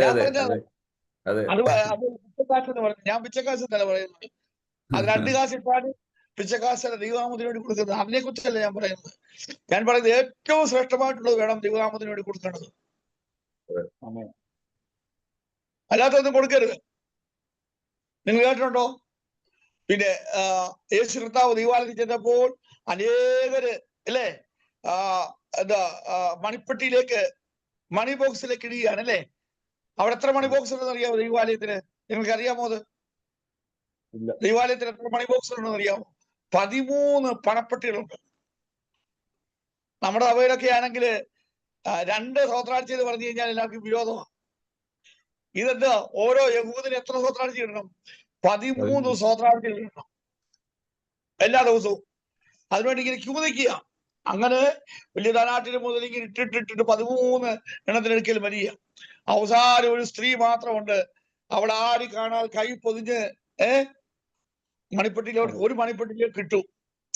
അപ്പോൾ വില്യം ബാർക്ലേ എന്നറിയുന്ന പ്രസിദ്ധനായ ദൈവദാസൻ പറയുന്നത്, ഈ വലിയ പണക്കാരിട്ടപ്പോൾ പണമിട്ടപ്പോൾ പണപ്പെട്ടി കുലുങ്ങി, ടപ്പ് ടപ്പെന്ന് പറഞ്ഞ് പണപ്പെട്ടി കുലുങ്ങുക.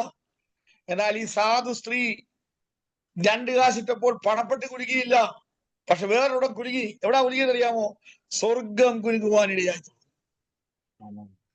അപ്പം പണത്തിന്റെ വലിപ്പമല്ല എം.എ. വർഗീസ് പറയുന്ന പോലെ പിച്ചക്കാശല്ല. ആ പിച്ചക്കാശ് ഇടുവാൻ അവൻ എന്തുമാത്രം ത്യാഗം സഹിക്കുന്നത് അവൻ മാത്രം അറിയുന്നു. ആ ദൈവം അറിയുന്നു. സ്വർഗം കുലുങ്ങുന്നു.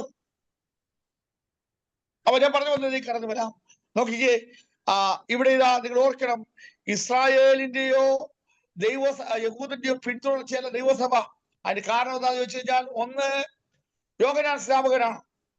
സക്കരിയാവിന് ശേഷം പുരോഹിതനായി വരേണ്ടതായ യോഹന്നാൻ ആരായിത്തീർന്നു? ഒരു സ്നാപകനായിത്തീർന്നു.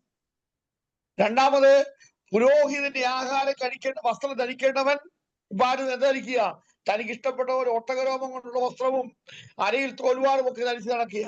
പൗരോഹിത്യ വസ്ത്രം ഉപേക്ഷിച്ചു. മൂന്നാമത്തെ എന്താന്ന് വെച്ച് കഴിഞ്ഞാൽ, പൗരോഹിത്യ ആഹാരമല്ല താൻ കഴിക്കുന്നത്. എന്താ കഴിക്കുന്നത് ഇവിടെ? വെട്ടുക്കിളിയും കാട്ടുതേനും. കാട്ടുകിളിയും വെട്ടുതേനുമല്ല. അപ്പൊ അത് കഴിക്കുവാൻ ഇടയായിരുന്നു. അപ്പം സക്കരിയ പുരോഹിതനോടുകൂടി എന്താ അവസാനിച്ചു? യഹൂദ സഭ അവസാനിക്കുവാനിടയായിത്തീർന്നു. രണ്ടാമതൊരു കാരണം ഞാൻ പറയുന്നത്, യേശു ക്രിസ്തുവിന്റെ ക്രൂശീകരണ സമയത്താണ് 2 സംഭവങ്ങളാണ്. അതിലൊന്നെന്താന്ന് ചോദിച്ചു കഴിഞ്ഞാൽ, യേശു ക്രിസ്തുവിനെ വിസ്തരിക്കുമ്പോൾ മഹാപുരോഹിതനായിരുന്ന ഹന്നാവ് 2 കാര്യങ്ങൾ ചെയ്തു. എന്താണ്? ഒന്ന്, പൗരോഹിത്യ വസ്ത്രം കീറി. 2, അവൻ തലമുടി പിച്ച് കീറി. അല്ലേ? എല്ലാവരും കേൾക്കുന്നുണ്ടോ? രണ്ടാമത്തെ എന്താണ്? യേശു ക്രിസ്തുവിന്റെ ക്രൂശീകരണ സമയത്ത് പുരോഹിതനായിരുന്ന ഹന്നാവ് എന്ത് ചെയ്തു? ഒന്ന്, അവന്റെ പൗരോഹിത്യ വസ്ത്രം കീറി. 2, അവന് തലമുടി പിച്ച് കീറി. അതിന്റെ അർത്ഥാനം എന്താണ്? തന്റെ പൗരോഹിത്യ ശുശ്രൂഷ അവസാനിച്ചു എന്നാണ് അതെന്ന് വെളിപ്പെടുത്തുന്നത്. ഞാൻ ചോദിക്കട്ടെ, സുവിശേഷ വേലക്കാരനായിരിക്കും ഞാന് വേദപുസ്തകം വലിച്ചെറിഞ്ഞാൽ എന്റെ അർത്ഥം എന്താ? ഞാൻ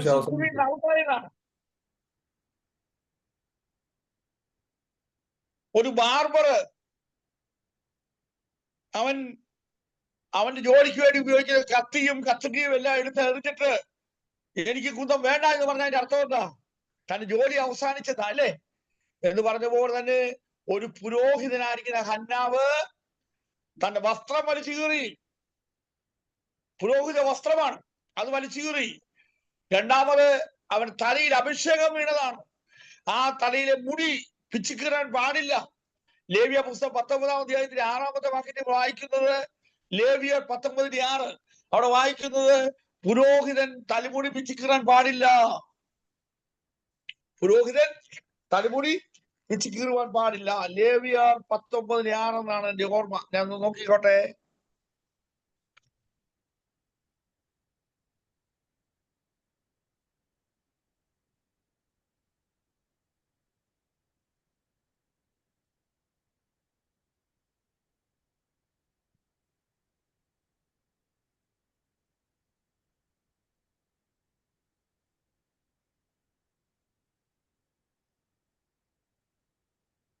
ആ 19 അധ്യായത്തിലുണ്ട്. അവിടെ നമുക്ക് കാണുവാൻ കഴിയുന്നുണ്ട്, അവിടെ പുരോഹിതൻ വസ്ത്രം കീറുവാൻ പാടില്ല എന്ന്.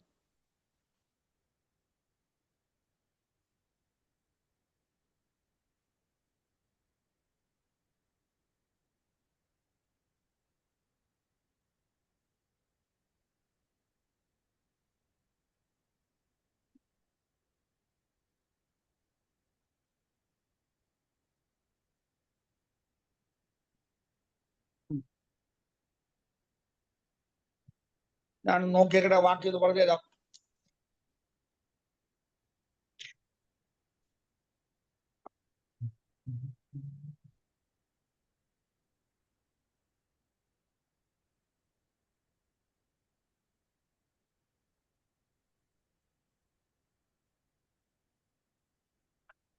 ഇപ്പോഴും ഉപയോഗിക്കുന്ന വാക്യമാണ്. സാറേ ഈ വാക്യമാണോ? അവർ ഏതാ? തലമുടി 21-ന്റെ 5 21-ന്റെ 5 അവർ തലമുടി വടിക്കുകയും താടിയുടെ ചുറ്റും കത്രിക്കുകയും ശരീരത്തിൽ മുറിവുണ്ടാക്കുകയും അരുത്. ഇതാ 10-ാമത്തെ വാക്യം. അഭിഷേകം തലയിൽ ഒഴിക്കപ്പെടുത്തവനും വസ്ത്രം ധരിപ്പാൻ പ്രതിഷ്ഠിക്കപ്പെട്ടവനുമായി തന്റെ സഹോദരന്മാരിൽ മഹാപുരോഹിതനായവൻ തന്റെ തലമുടി പിച്ചിപ്പറിക്കുകയും വസ്ത്രം കീറുകയും അരുത്. 10-ാമത്തെ വാക്യം 21-10. 21-10 കണ്ടോ? അരുതേനാ പറഞ്ഞേക്കുന്നത്. അതത് പാടില്ല. അങ്ങനെ ചെയ്തതിന്റെ അർത്ഥം എന്താ? തന്റെ പൗരോഹിത്യ ശുശ്രൂഷ അവസാനിച്ചെന്നാ, നീങ്ങിപ്പോയതാണ്. അപ്പോൾ 2, പുരോഹിതൻ വസ്ത്രം കീറാൻ പാടില്ല, തലമുടി പിച്ചി കീറാൻ പാടില്ല. എന്നാൽ മഹാപുരോഹിതൻ ഹന്നാവ് എന്ത് ചെയ്തു? അവിടെ അത് ചെയ്തു. 3-ാമത്തെ കാര്യം, ദൈവാലയത്തിന് തിരശ്ശീല മേൽ തൊട്ടടിയോടെ 2ആയിട്ട് ചിന്തിപ്പോയി. അടിയിന് മുകളിലോട്ടല്ല കീറിയത്, മോളിൽ താഴോട്ടാ. അതിന്റെ അർത്ഥം എന്താ? താഴെ അല്ലെങ്കിൽ ഒരു പുരോഹിതൻ വലിച്ചു കീറിയത് പറയാം. ഇതല്ല, അത്ഭുതകരമായിട്ട് മോളിൽ നിന്ന് താഴേക്ക് 2ാമത് കീറിപ്പോവാനിടയായി. അതായത് ആർക്കും പ്രവേശനമില്ലാത്ത അതിപരിശുദ്ധ സ്ഥലത്തേക്ക് യേശു ക്രിസ്തുവിന്റെ യാഗത്താൽ നമ്മൾക്ക് പ്രവേശനം ലഭിച്ചു എന്നാണ് മനസ്സിലാക്കുവാൻ കഴിയുന്നത്. ഈ 3 കാരണങ്ങളാൽ നമുക്ക് പറയുവാൻ കൊണ്ട് കഴിയും, ഇസ്രായേലിന്റെ സഭയുടെ പിന്തുടർച്ചയല്ല, അല്ലെങ്കിൽ യഹൂദന്റെ പിന്തുടർച്ചയല്ല ദൈവത്തിന്റെ സഭ. ക്ലിയർ ആയോ? ക്ലിയർ. 2ാമത്, ഇത് നിങ്ങൾ സഭയിലൊക്കെ പഠിപ്പിക്കണം. സഭയെ കുറിച്ച് വിളിച്ചു വേർതിരിക്കപ്പെട്ട ഗണമെന്ന് പറഞ്ഞ് നിർത്താതെ ഒന്നുകൂടെ പഠിപ്പിക്കണം, വ്യക്തമായിട്ട് പഠിപ്പിക്കണം. സഭ എന്ന് പറഞ്ഞാൽ എന്താണ്? എന്നാ സഭ ആരംഭിച്ചത്? പലരും ചിന്തിക്കുന്നത് യഹൂദന്റെ പിന്തുടർച്ചയാണെന്നാ. അല്ല, യഹൂദൻ വേറെയാണ്, ക്രിസ്ത്യാനി വേറെയാണ്. ക്രിസ്തുവിനെ അനുഗമിക്കുന്നവരുടെ ഗണമാണ് ദൈവസഭ എന്ന് പറയുന്നത്. 2 അപ്പോൾ 1, യഹൂദന്റെ പിന്തുടർച്ചയല്ല ക്രൈസ്തവ സഭ. റോമൻ സാമ്രാജ്യത്തിന്റെ ആരംഭ കാലഘട്ടങ്ങളിൽ റോമക്കാർ വിശ്വസിച്ചിരുന്നു യഹൂദന്മാര് ക്രിസ്ത്യാനികൾ ഒന്നാണ്. കാരണം ക്രിസ്ത്യാനികൾ എവിടെ കടന്നു പോകുന്നു? സിനഗോഗിക്ക് പോകുന്നു. യേശുവും ശിഷ്യന്മാരെ അവിടെ ചെന്ന് പ്രസംഗിക്കുകയും പഠിപ്പിക്കുകയും ചെയ്യുന്നു. അപ്പൊ അവർ വിചാരിച്ചെന്താ? ഈ സിനഗോഗി വരുന്ന ക്രിസ്ത്യാനികള് യഹൂദന്മാരുടെ പിന്തുടർച്ചയാണെന്ന് അവർ ചിന്തിച്ചു. അല്ല എന്ന് നമ്മൾ മനസ്സിലാക്കുക. 2, ശിഷ്യന്മാരെ വിളിച്ചതോടെയാണ് സഭ ആരംഭിച്ചത്. അതായത് വിളിക്കപ്പെട്ടവരുടെ ഗണത്തോടു കൂടിയാണ് സഭ എന്ന് 2-ാം വചനത്തിൽ പഠിപ്പിക്കുന്നു. ശിഷ്യന്മാരെ വിളിച്ചതോടുകൂടി സഭ ആരംഭിച്ചു. അതുമല്ല, കാരണം സഭയുടെ അടിസ്ഥാനം എന്ന് പറയുന്നത് വിളിയല്ല. കാരണം വിശുദ്ധ വേദപുസ്തകത്തിൽ കർത്താവ് പറഞ്ഞു, വിളിക്കപ്പെട്ടവർ അനേകരെങ്കിലും തെരഞ്ഞെടുക്കപ്പെട്ടവര് ചുരുക്കമാണ്. അപ്പൊ വിളിയല്ല അതിന് കാരണമായിരിക്കുന്നു. വിളിച്ചവരെല്ലാവരും സഭയെ ആരംഭിച്ചെങ്കിൽ യൂദായെ കർത്താവ് വിളിച്ചതല്ലേ? അപ്പോൾ വിളിയല്ല ദൈവസഭയുടെ ആരംഭത്തിൽ നിദാനമായിരിക്കുന്നത്. ലൂക്കോസ് സുവിശേഷം 9-ാം അധ്യായത്തിന്റെ 57 മുതൽ 62 വരെയുള്ള വാക്യങ്ങൾ. ലൂക്കോസ് 9:57 മുതൽ 62 വരെയുള്ള വാക്യങ്ങൾ. അവിടെ 3 കൂട്ടം ആൾക്കാരെ കർത്താവ് വിളിക്കുന്നതാണ് കാണുന്നു. ലൂക്കോസ് സുവിശേഷം 9-ാം അധ്യായത്തിന്റെ 52 മുതൽ 57 വരെയുള്ള വാക്യങ്ങൾ. ഒരുത്തൻ, വേറൊരുത്തൻ, മറ്റൊരുത്തൻ. അപ്പൊ അവരുടെ പേരെന്താ? ഒരാളുടെ പേര് ഒരുത്തൻ, രണ്ടാമത്തെ ആളുടെ പേര് എന്തുവാ? വേറൊരുത്തൻ. മൂന്നാമത്തെ ആളുടെ പേര് എന്തുവാ? മറ്റൊരുത്തൻ. അവരുടെ പേര് മേഴ്സി എന്നോ സക്കരിയാവെന്നോ ജോയി എന്നൊന്നും അല്ല. ഒരുത്തൻ, മറ്റൊരുത്തൻ, വേറൊരുത്തൻ. അപ്പൊ എന്താ ഇവിടെ കാണുന്നത്? ആദ്യത്തെ ആളിനെ വിളിച്ചു, ഒരുത്തനെ വിളിച്ചു. അവനോട് പറഞ്ഞു, അവൻ അങ്ങോട്ട് പറയുക, കർത്താവേ, നീ എവിടെ പോയാലും ഞാൻ നിന്നെ അനുഗമിച്ചു കൊള്ളാം. കണ്ടോ വാക്യം കണ്ടോ നിങ്ങൾ? അപ്പൊ കർത്താവ് പറഞ്ഞു, എന്താ? പാമ്പുകൾക്ക് മാളമുണ്ട്, പറവകൾക്ക് ആകാശമുണ്ട്, എന്നാൽ മനുഷ്യപുത്രന് യാചിപ്പാനായിട്ട് എന്ന് പറഞ്ഞാൽ അതിന്റെ അർത്ഥം എന്തുവാ നിങ്ങൾ മനസ്സിലാക്കിയത്? കർത്താവിന് കുടിയേറപ്പ് പോലും ഇല്ലായിരുന്നാണ് അതിന്റെ അർത്ഥം. ഒരു സിനിമ, ഒരു പാട്ടുകാരനാണ് KS ജോർജ് എന്ന് പറഞ്ഞ ആളുണ്ടായിരുന്നു. അതിന്റെ പാട്ട് എഴുതി, പാമ്പുകൾക്ക് മാളമുണ്ട്, പറവകൾക്ക് ആകാശമുണ്ട്, മനുഷ്യപുത്രന് തലയായിപ്പാൻ ഇടമില്ല. ഒരു പാട്ട് എഴുതിയില്ലേ? അങ്ങനാണോ അതിന്റെ അർത്ഥം? പിന്നെന്താ അതിന്റെ അർത്ഥം? അഗ്നിയാലത്തെ കണ്ണുള്ള കർത്താവായ യേശു ക്രിസ്തു ഈ ഒരുത്തന്റെ ഹൃദയത്തിലേക്ക് നോക്കിയപ്പോൾ അവന്റെ ഹൃദയത്തിൽ പാമ്പുകൾക്ക് മാളമുണ്ട്. അവന്റെ പാമ്പുകളുടെ സ്വഭാവത്തിന്റെ ഉള്ളിലുണ്ട്. പറവകളെ പോലെ ചാഞ്ചാടി ജീവിക്കുന്ന ജീവിതം അവന്റെ ഹൃദയത്തിലുണ്ട്. ഇതൊക്കെ കൊണ്ട് അവന്റെ ഹൃദയം കുത്തി നിറച്ചേക്കുക. പക്ഷെ എന്താ മാത്രമില്ല, ദൈവപുത്രനായ ക്രിസ്തുവിന് ജീവിക്കുവാൻ മാത്രം അവന്റെ ഉള്ളില് എന്നില്ല, സ്ഥലമില്ല. അതാ കർത്താവ് പറഞ്ഞതിന്റെ അർത്ഥം. അപ്പൊ ഒരുത്തനെ വിളിച്ചു കർത്താവ്. ഒന്ന് എഴുതിക്കോട്ടെ. എഴുതിക്കോ. സ്പീഡ് വേണം, 150 കിലോമീറ്റർ സ്പീഡിൽ പോകണം. കാളവണ്ടി യുഗത്തിലല്ല നമ്മൾ ജീവിക്കുന്നത്. സ്പീഡിൽ പോട്ടെ, പോട്ടെ, പോട്ടെ, ഫാസ്റ്റ്.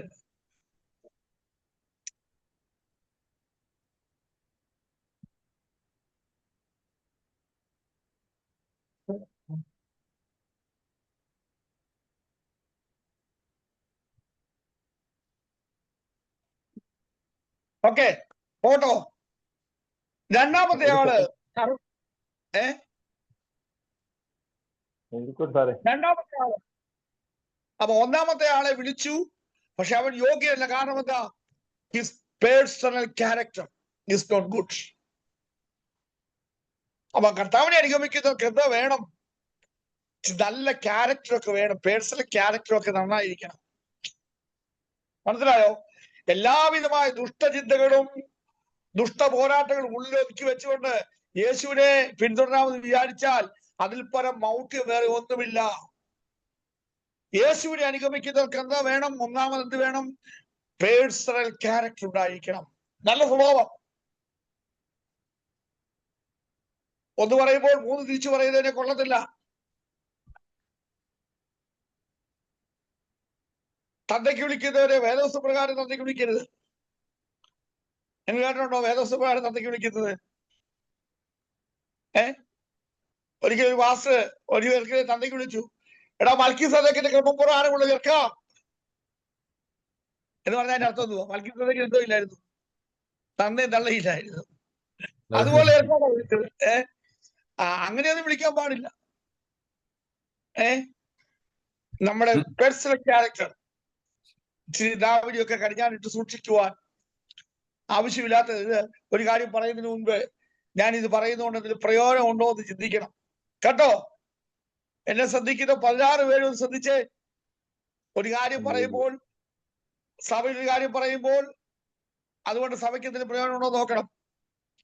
പാസ്റ്ററോട് കാര്യം പറയുമ്പോൾ അതുകൊണ്ട് എനിക്ക് എന്താ നേട്ടമുള്ളത് ചിന്തിക്കണം. ഇല്ലാതൊന്നും വെട്ടിത്തുറന്ന് പറയരുത്. അങ്ങനെ പറഞ്ഞു കഴിഞ്ഞാൽ സഭയ്ക്ക് തന്നെ കേടാ. കേട്ടോ പറഞ്ഞത്?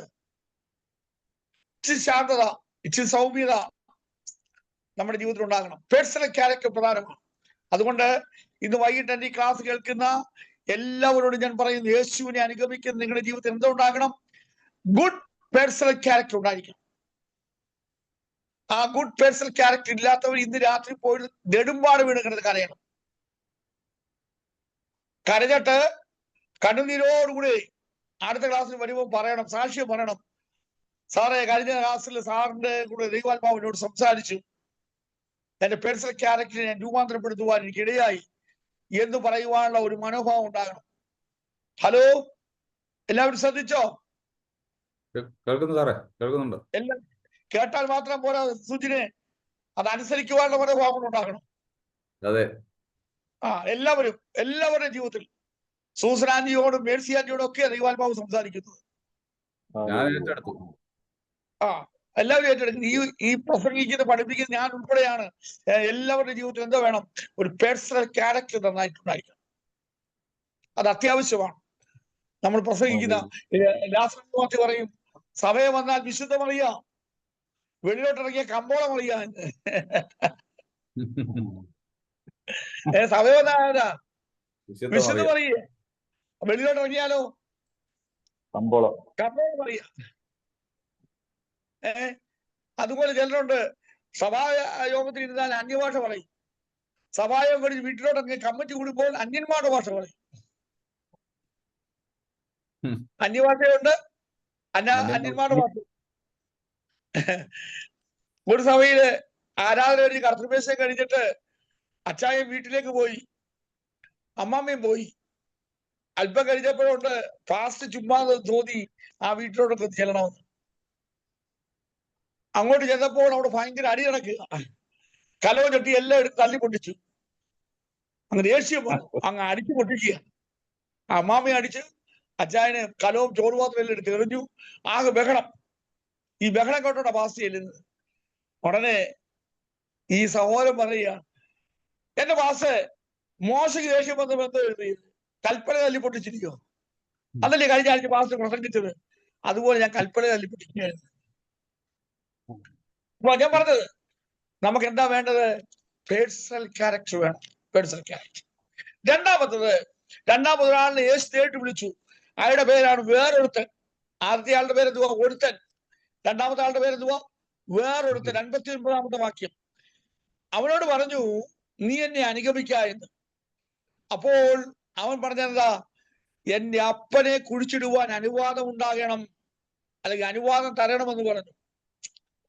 എന്താ പറഞ്ഞതിന്റെ അർത്ഥം? യഹൂദന്മാരുടെ ഇടയിൽ ഒരു പ്രമാണം ഉണ്ടായിരുന്നു. പിതാവ് മരിച്ചാൽ പിതാവിന്റെ മുഖം മൂടേണ്ടത്, അല്ലെങ്കിൽ പിതാവിനെ കുഴിച്ചിടേണ്ടത് മൂത്ത പുത്രന്റെ ജോലിയാണ്. അതാണ് അവരുടെ പാരമ്പര്യം. അപ്പം ഇവന് പ്രശ്നം എന്താ? യേശുവിനെ അനുഗമിക്കാനുള്ള തടസ്സം എന്താ? അവനെ വിളിച്ചപ്പോൾ അവൻ പറയുന്നത് എന്താ? എന്റെ പാരമ്പര്യം എനിക്ക് തടസ്സമായിരിക്കുന്നു. കണ്ടോ, എന്റെ പാരമ്പര്യം എനിക്ക് തടസ്സമായിരിക്കുന്നു. അപ്പം ഒരു കൂട്ടം ആൾക്കാരുടെ പേഴ്സണൽ ക്യാരക്ടർ തടസ്സമായി നിൽക്കുമ്പോൾ വേറെ ആൾക്ക് എന്താ തടസ്സമായിരിക്കുന്നത്? ട്രഡീഷൻസ്, പാരമ്പര്യം. എനിക്കറിയാം, എത്രയോ അമ്മച്ചിമാരോട് ഞാൻ സുവിശേഷം പറഞ്ഞിട്ടുണ്ട്. അവര് പറയുന്ന കാര്യമുണ്ട്, എന്റെ അച്ചായനെ കുഴിച്ചിട്ട് കുറവിലെങ്ങാണ്ട് വലിയ പള്ളിയില. അപ്പൊ ഈ അമ്മച്ചി എവിടെ? കുണ്ടറയില. ഈ അമ്മച്ചി പറയുന്നത് അറിയാമോ? എന്റെ അച്ചായനെ കുറവിലെങ്ങാണ്ട് കുടിച്ചിട്ടതുപോലെ എന്നെ അവിടെ കുഴിച്ചിട്ടവന്ന്. അവ കുണ്ടറനെ കൊണ്ടുപോകാൻ പോവാ. കേട്ടോ പറയുന്നത്? അപ്പോൾ പലരുടെയും ജീവിതത്തില് പാരമ്പര്യം ഒരു തടസ്സമായി നിൽക്കുക. യേശുവിനെ അനുഗമിക്കുന്നതിന് പാരമ്പര്യം തടസ്സമായി നിൽക്കുകയാണ്. മൂന്നാമത്തത് 61-ാമത്തെ വാക്യത്തിൽ മറ്റൊരുത്തൻ. അവൻ പറയുന്നത് എന്താ? ആദ്യം എന്റെ വീട്ടിലുള്ളവരോട് യാത്ര പറയുവാൻ അനുവാദം തരണം. ആദ്യം എന്റെ വീട്ടിലുള്ളവരോട് യാത്ര പറയുവാൻ. അവന് തടസ്സമായി നിൽക്കുന്ന വീട്ടുകാരാണ്. വീട്ടുകാർ തടസ്സം. യേശു അനുഗമിക്കുന്ന തടസ്സം എന്താ? വീട്ടുകാരാണ്. എന്റെ വീട്ടുകാരോട് യാത്ര പറയുവാൻ എനിക്ക് അവസരം തരണം. ഇനി അത് കഴിഞ്ഞ് ഇനി അടുത്ത കൂടെ നമുക്ക് നോക്കാം. ലൂക്കോസ് സുവിശേഷം തന്നെ 14-ാം അധ്യായത്തിന്റെ 15-ാമത്തെ വാക്യം മുതൽ 24 വരെയുള്ള വാക്യങ്ങളിൽ അവിടെ ഒരു 3 കൂട്ടം ആൾക്കാരെ കാണുവാൻ യേശുവിനെ അനുഗമിക്കുന്ന അവരെ വിളിച്ചതാ. അവർക്കും യേശുവിനെ അനുഗമിക്കുന്ന തടസ്സമായി 3 കൂട്ടം കാര്യങ്ങൾ. ഒന്ന് 18ാമത്തെ വാക്യത്തിൽ അവിടെ പറയുകയാണ്, ഒരു നിലം കൊണ്ടതിനാൽ അത് ചെന്ന് കാണേണ്ടതിന് ആവശ്യമുണ്ട്.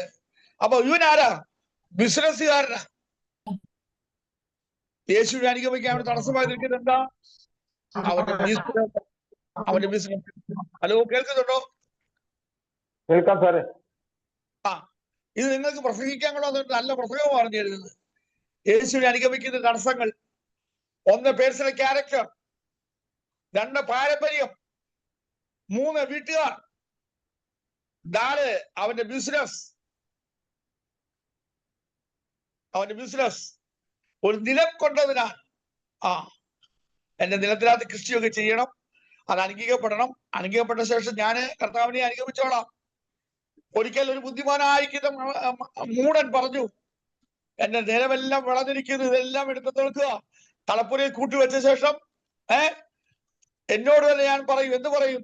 തിന്നുക, കുടിക്കുക, ആനന്ദിക്കുക, നാളെ നാം ചാകുമല്ലോ. ആ രാത്രി ദൈവം അവനോട് ചോദിച്ചു, മൂട, ഈ രാത്രിയിൽ ഞാൻ നിന്റെ ആത്മാവിനോട് ചോദിച്ചാൽ നീ ഒരുക്കി വെച്ചതൊക്കെ ആർക്കാകും? നിങ്ങൾ ശ്രദ്ധിക്കുന്നുണ്ടോ? നിങ്ങൾക്ക് പ്രസംഗിക്കാനുള്ള നല്ല വചനമാണ് ഞാൻ പറഞ്ഞത്. ലോകത്തോട് വിളിച്ചു പറയാനുള്ള നല്ലൊരു മെസ്സേജ്. കൺവെൻഷൻ പ്രസംഗത്തിന് പ്രസംഗിക്കാൻ കൊള്ളാവുന്ന നല്ലൊരു ദൂതാ പറഞ്ഞിരുന്നത്. ജോൺ പാസേ പ്രസംഗിക്കണം, കൺവെൻഷനൊക്കെ പ്രസംഗിക്കണേ. ഓക്കെ. 4 5ാമത്തെ നോക്കിക്കേ, 19ാമത്തെ വാക്യത്തിൽ 5 കാളയെ കൊണ്ടിരിക്കുന്നു. 5 കാള എന്ന് പറഞ്ഞാൽ 5 എറിയുന്ന കാളയാണ്. 5 കാള എന്ന് പറഞ്ഞാൽ എന്തുവാ? 5 കൂട്ടമായിരിക്കും. 5 പറയുന്നത് 2 എന്നാണ്. 5 കാള എന്ന് പറഞ്ഞാൽ എത്ര കാള? 10 കാള. 10 കാള. അപ്പോൾ ഇവൻ യേശുവിനെ അനുഗമിക്കുന്ന തടസ്സം എന്താ? അവന്റെ കാളകളാ. അതായത് അവന്റെ പൊസഷൻസ് ആണ്, അവന്റെ സമ്പത്താണ് അവൻ കർത്താവിനെ പിൻവലിക്കുന്നതിന് തടസ്സം. ഒരിക്കൽ യേശു കർത്താവിനെ അനുഗമിക്കുവാൻ ഒരാൾ വന്നു, ഒരു യൗവനക്കാരൻ. അവനോട് യേശു പല കാര്യങ്ങൾ പറഞ്ഞു കഴിഞ്ഞ ശേഷം പറഞ്ഞു, അവസാനം പറഞ്ഞു, നീ നിനക്കുള്ള എല്ലാം വിറ്റിട്ട് എന്ന് ഞാൻ പറഞ്ഞു എന്നെ അനുഗമിക്കാം. അപ്പോൾ അവൻ അതിന് മനസ്സില്ലാതെ അവൻ ദുഃഖിതരായി കടന്നുപോയി. അപ്പോൾ യേശു പറഞ്ഞു, ഒട്ടകം സൂചിക്കുഴിയിൽ കൂടെ കടക്കുന്നത് ഇതിനേക്കാളൊക്കെ വലുതാണെന്ന് പറയുവാണ്. പലർക്കും യേശുവിനെ അനുഗമിക്കുന്ന അർത്ഥം എന്താ? അവർ സമ്പത്താ. പെന്തക്കോസ്തുകാരായി നമുക്ക് 10 മണിക്ക് ആരാധനയ്ക്ക് പോകാൻ പോലും ബുദ്ധിമുട്ടാ, അല്ലേ? 10 മണിക്കും 11 മണിക്കും ഒക്കെ വന്നത് പറയും. അന്നേരം വെളിയിൽ നിന്ന് റബ്ബറിന്റെ വില പറയുക. കഴിഞ്ഞ ആഴ്ച വലിയ കാറ്റടിച്ച് കത്രീനെ അടിച്ച് നിന്റെ റബ്ബർ മുഴുവൻ പോകാനതിന് വേണ്ടി ദൈവത്തിന് സ്വത്രം പറയേണ്ട നീ വെളിയിൽ എന്തോ പറയുക? റബ്ബറിന്റെ വില പറയുക.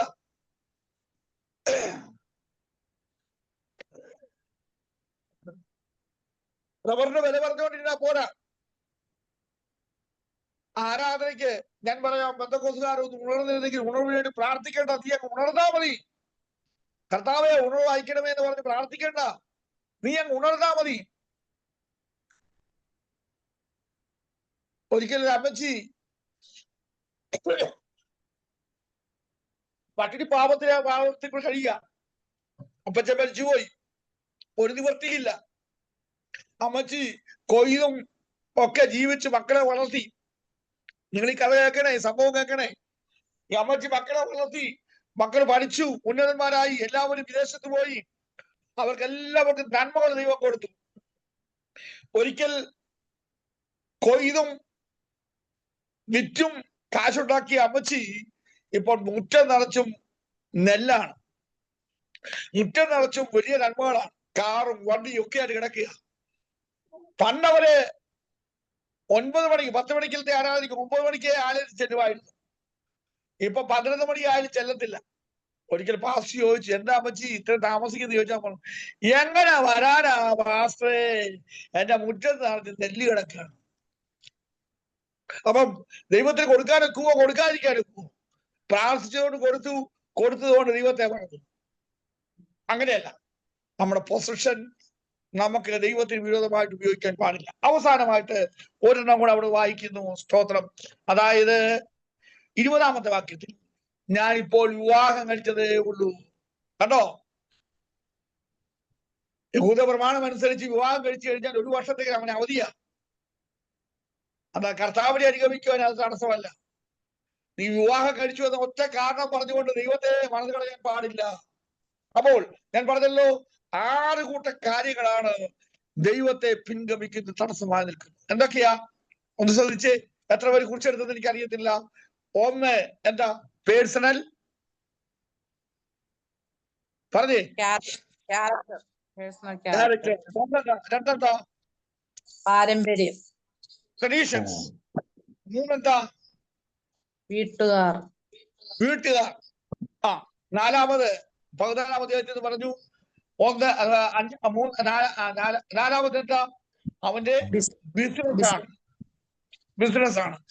ആ, 5-ാമത്തെ എന്താ? അവന്റെ അവന്റെ നന്മകളാണ്. അവസാനമായിട്ട് എന്താ? അവന്റെ വിവാഹ ജീവിതമാണ്. സ്തോത്രം. അപ്പോൾ ഞാൻ മുൻപോട്ട് പോകട്ടെ. ഏതാനും ചില മിനിറ്റുകൾ കൂടെ ഉള്ളൂ. വിളിച്ചതല്ല ദൈവസഭയുടെ ആരംഭത്തിന് കാരണമായി. അവ 2 കാര്യങ്ങൾ പറഞ്ഞു. ഇസ്രായേലിന്റെ സഭയുടെ, യഹൂദ സഭയുടെ പിന്തുടർച്ചയല്ല ദൈവസഭ. 2, വിളിക്കപ്പെടുന്നതല്ല ദൈവസഭയുടെ ആരംഭത്തിന് കാരണം. അതിന് ഉദാഹരണമായി ഞാൻ 6 ഉദാഹരണങ്ങൾ പറഞ്ഞു. അടുത്ത 3-ാമത്തത്, പെന്തക്കോസ്ത് നാളിൽ സഭ ആരംഭിച്ചു. ഓക്കെ. ഇവിടെ നമ്മൾ പലരും, നമ്മുടെ ദൈവദാസന്മാർ പലരും പഠിപ്പിക്കുന്നു പെന്തക്കോസ്ത് നാളിൽ സഭ ആരംഭിച്ചു, പെന്തക്കോസ്ത് നാളിൽ സഭ ആരംഭിച്ചു എന്നാണ് പഠിപ്പിക്കുന്നത്. അത് ശരിയോ തെറ്റോ എന്ന് നമുക്ക് അല്പം കഴിഞ്ഞ് പറയാം. ഞാൻ ഒറ്റ ചോദ്യം ചോദിക്കുന്നു. സഭയുടെ അടിസ്ഥാന കല്ലാരാണ്? സഭയുടെ മൂലക്കല്ലാരാണ്? ക്രിസ്തുവാണോ പരിശുദ്ധാത്മാവാണോ? ക്രിസ്തുവാണ്. പെന്തക്കോസ്ത് നാളിലെ പ്രധാന സംഭവം എന്താ? പരിശുദ്ധാത്മാവിന്റെ വരവാണ്. അങ്ങനെയെങ്കിൽ പെന്തക്കോസ്ത് നാളിൽ പരിശുദ്ധാത്മാവിന്റെ ആഗമനത്തോടുകൂടിയാണോ സഭ ആരംഭിച്ചതെന്ന് നമ്മൾ ഉറക്കെ ചിന്തിക്കേണ്ടതായിട്ടുണ്ട്. അതെ. നമ്മളിൽ പലരും പഠിപ്പിക്കുന്നത്, നമ്മുടെ പിതാക്കന്മാർ അറിഞ്ഞോ അറിയാതെയോ പഠിപ്പിച്ചത്, പെന്തക്കോസ്ത് നാളിൽ പരിശുദ്ധാത്മാവ് ഇറങ്ങി വന്നപ്പോൾ സഭ ആരംഭിച്ചു. സത്യമാ. അന്ന് 3000 പേരെ വിളിച്ചു വേർതിരിച്ചു. അതാണോ അതിന്റെ ആരംഭത്തിന് കാരണം? അവിടെ നിൽക്കട്ടെ. സുജിൻ ബ്രദറെ, എവിടെ അദ്ദേഹത്തെ അറസ്റ്റ് ചെയ്തേ? ഞാൻ എന്റെ ഇത് ഇപ്പോഴത്തെ എനിക്ക് ഓർമ്മ വന്ന ഒരു കാര്യം. അതുകൊണ്ട് ഞാൻ ഒരു ശകലം ഇത് കേട്ടപ്പോ ഒരിച്ചിരി മാറ്റി പിടിക്കാൻ തീരുമാനിച്ചു. അവസരവാദിയാന്ന് പറയല്ലേ, വേറൊരു കാര്യം ഓർമ്മ, അതാ പറഞ്ഞു. അറസ്റ്റ് ചെയ്യട്ടെ. ശരി, അതവിടെ നിൽക്കട്ടെ. ഞാൻ അതിലേക്ക് വീണ്ടും വരാം. എന്നാൽ 4-ാമത്തതാണ്, യേശു ക്രിസ്തുവിന്റെ ക്രൂശ് മരണത്തോടുകൂടി സഭ ആരംഭിച്ചു. യേശു ക്രിസ്തുവിന്റെ കൈകളിൽ ആണിയടിക്കപ്പെട്ടു. നമ്മുടെ കൈകൾ കൊണ്ട് ചെയ്ത പാപത്തിന് പരിഹാരത്തിനായിട്ട്. യേശു ക്രിസ്തുവിന്റെ കാലിൽ ആണിയടിക്കപ്പെട്ടു. എന്തിന്? നമ്മുടെ കാലുകൾ കൊണ്ട് ചെയ്ത പാപത്തിന് പരിഹാരമായിട്ട്. യേശു ക്രിസ്തുവിന്റെ ശിരസിൽ മുൾക്കിരീടം വെച്ചു. നമ്മുടെ തലച്ചോറ് കൊണ്ട് 1000 പാപങ്ങളല്ല നമ്മൾ ചെയ്യുന്നത്. അതിന് പരിഹാരമായിട്ടാണ് യേശുവിന്റെ ശിരസിൽ മുൾക്കിരീടം വെച്ചത്. യേശു ക്രിസ്തുവിന്റെ ഹൃദയത്തില് വിലാപ്പുറത്ത് കുത്തി. എന്തിനാ? നമ്മുടെ ഹൃദയം കൊണ്ട് ചെയ്ത പാപത്തിന് പരിഹാരമായിട്ട്. ഇവിടെ നമുക്ക് വായിക്കുവാൻ കഴിയുന്നത്, യോഹന്നാന്റെ സുവിശേഷം 19-ാം അധ്യായത്തില് നമുക്ക് വായിക്കുവാൻ കഴിയുന്നുണ്ട്. ഒരു പടയാളി വന്നിട്ട് യേശുവിന്റെ വിലാപ്പുറത്ത് കുത്തിയെന്ന്.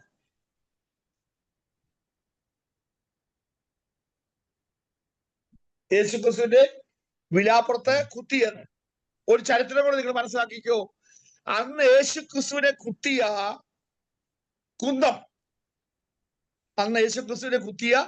കുന്തം, ഓസ്ട്രിയയുടെ തലസ്ഥാനമായ വിയന്നയിൽ ഹോഫ് ഹോഫ്ബർഗ് മ്യൂസിയത്തിൽ ഇത് സൂക്ഷിച്ചു വെച്ചിരിക്കുന്നു. അറിയാൻ വയ്യാത്ത എഴുതി വെച്ചേക്കണം. ഞാനൊന്ന് പറയുകയാണ്. നോക്കിക്കേ, യേശു ക്രിസ്തുവിനെ കുത്തിയ കുന്തം എവിടെ വെച്ചിരിക്കുന്നു? ഓസ്ട്രിയയുടെ തലസ്ഥാനമായ വിയന്നയിൽ പ്രസിദ്ധമായ ഹോഫ്ബർഗ് മ്യൂസിയത്തിൽ സൂക്ഷിച്ചിരിക്കുന്നു. ഹോഫ്ബർഗ് മ്യൂസിയത്തിൽ സൂക്ഷിച്ചിരിക്കുന്നു. യോഹന്നാന്റെ സുവിശേഷം 19-ാം അധ്യായത്തില് അവിടെ വായിക്കുവാൻ കഴിയുന്നുണ്ട്. ഒരു പടയാളികളിൽ ഒരുത്തൻ വന്നിട്ട് യേശുവിനെ കുന്തം കൊണ്ട് കുത്തി. ആ പടയാളിയുടെ പേരെന്താ? അതുകൂടെ എഴുതി വെച്ചു. Cassius Longinus. അതൊക്കെ ഞാൻ വേദപുസ്തകത്തിൽ കുറിച്ച് വെച്ചിട്ടുണ്ട്. യേശു ക്രിസ്തുവിനെ കുന്തം കൊണ്ട് കുത്തിയ പടയാളിയുടെ പേരാണ് എന്താ? Cassius Longinus. എന്താ? ലോഞ്ചിനസ് ജ്ഞാനം എന്നുള്ള ലോഞ്ചിനസ് എന്ന റോമൻ പടയാളിയാണ് യേശുവിനെ കുന്തം കൊണ്ട് കുത്തിയത്. ആ കുന്തം എവിടെ ഇരിക്കുന്നത്? ഓസ്ട്രിയയുടെ തലസ്ഥാനമായ വിയന്നയിൽ പ്രസിദ്ധമായ ഹോഫ്ബർഗ് മ്യൂസിയത്തിൽ ഇന്ന് സൂക്ഷിച്ചു വെച്ചിട്ടുണ്ട്. ഹോഫ്ബർഗ് അല്ലേ?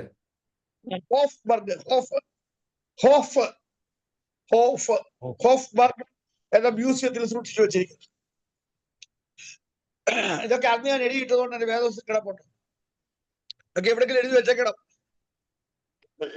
അപ്പോൾ ഒരു വേദചിന്തകൻ പറഞ്ഞിരിക്കുക ഇങ്ങനെയാണ്: ഈ കാസിയസ് ലോഞ്ചിനസ് എന്ന റോമൻ പടയാളി തന്റെ കുന്തം കൊണ്ട് യേശുവിന് വിലാപ്പുറത്ത് കുത്തിയപ്പോൾ എന്തോ വെളിയിലേക്ക് വന്നതാ? രക്തവും വെള്ളവും പുറത്തേക്ക് നിർഗമിച്ചു എന്നാണ്. അതിനെ കണ്ടുകൊണ്ട് ഒരു പണ്ഡിതൻ പറയുകയാണ്, വേദപണ്ഡിതൻ പറയുകയാണ്, ചിന്തകൻ പറയുകയാണ്, യേശുവിന്റെ മാർവിടത്തിൽ ഒളിച്ചു സൂക്ഷിച്ചു വെച്ചിരുന്ന ദൈവത്തിന്റെ സഭ അന്ന് പുറത്തേക്ക് വന്നു എന്നാണ്. കേട്ടോ പറഞ്ഞത്? ഞാൻ പറയാം,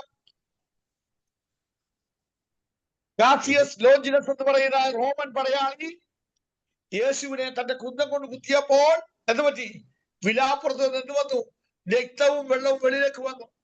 ഇതുകൊണ്ട് കണ്ടുകൊണ്ട് ഒരു ചിന്തകൻ പറയുകയാണ്, യേശുവിന്റെ തിരുമാർവിൽ മറച്ചു വെച്ചിരുന്ന ദൈവത്തിന്റെ സഭ പുറത്തേക്ക് വന്നുവതാണ്. അപ്പോൾ യേശു ക്രിസ്തുവിന്റെ കുരിശുമരണത്തോടുകൂടിയാണ് സഭ ആരംഭിച്ചത്. നിങ്ങൾക്ക് എല്ലാവർക്കും അറിയാം, ഇടിവെട്ടി കഴിയുമ്പോൾ എന്തോ ഉണ്ടാകുന്നു? എന്തോ കിളിർക്കുന്നു?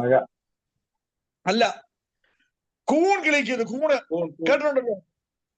ഇടിവെട്ടേക്കുമ്പോൾ ഇടിയും വെട്ടവും കേട്ടിട്ടില്ലേ? ഇടിമിന്നലോടുകൂടി, ആ മിന്നലിനോടുകൂടിയാണ് എന്തുണ്ടാകുന്നത്?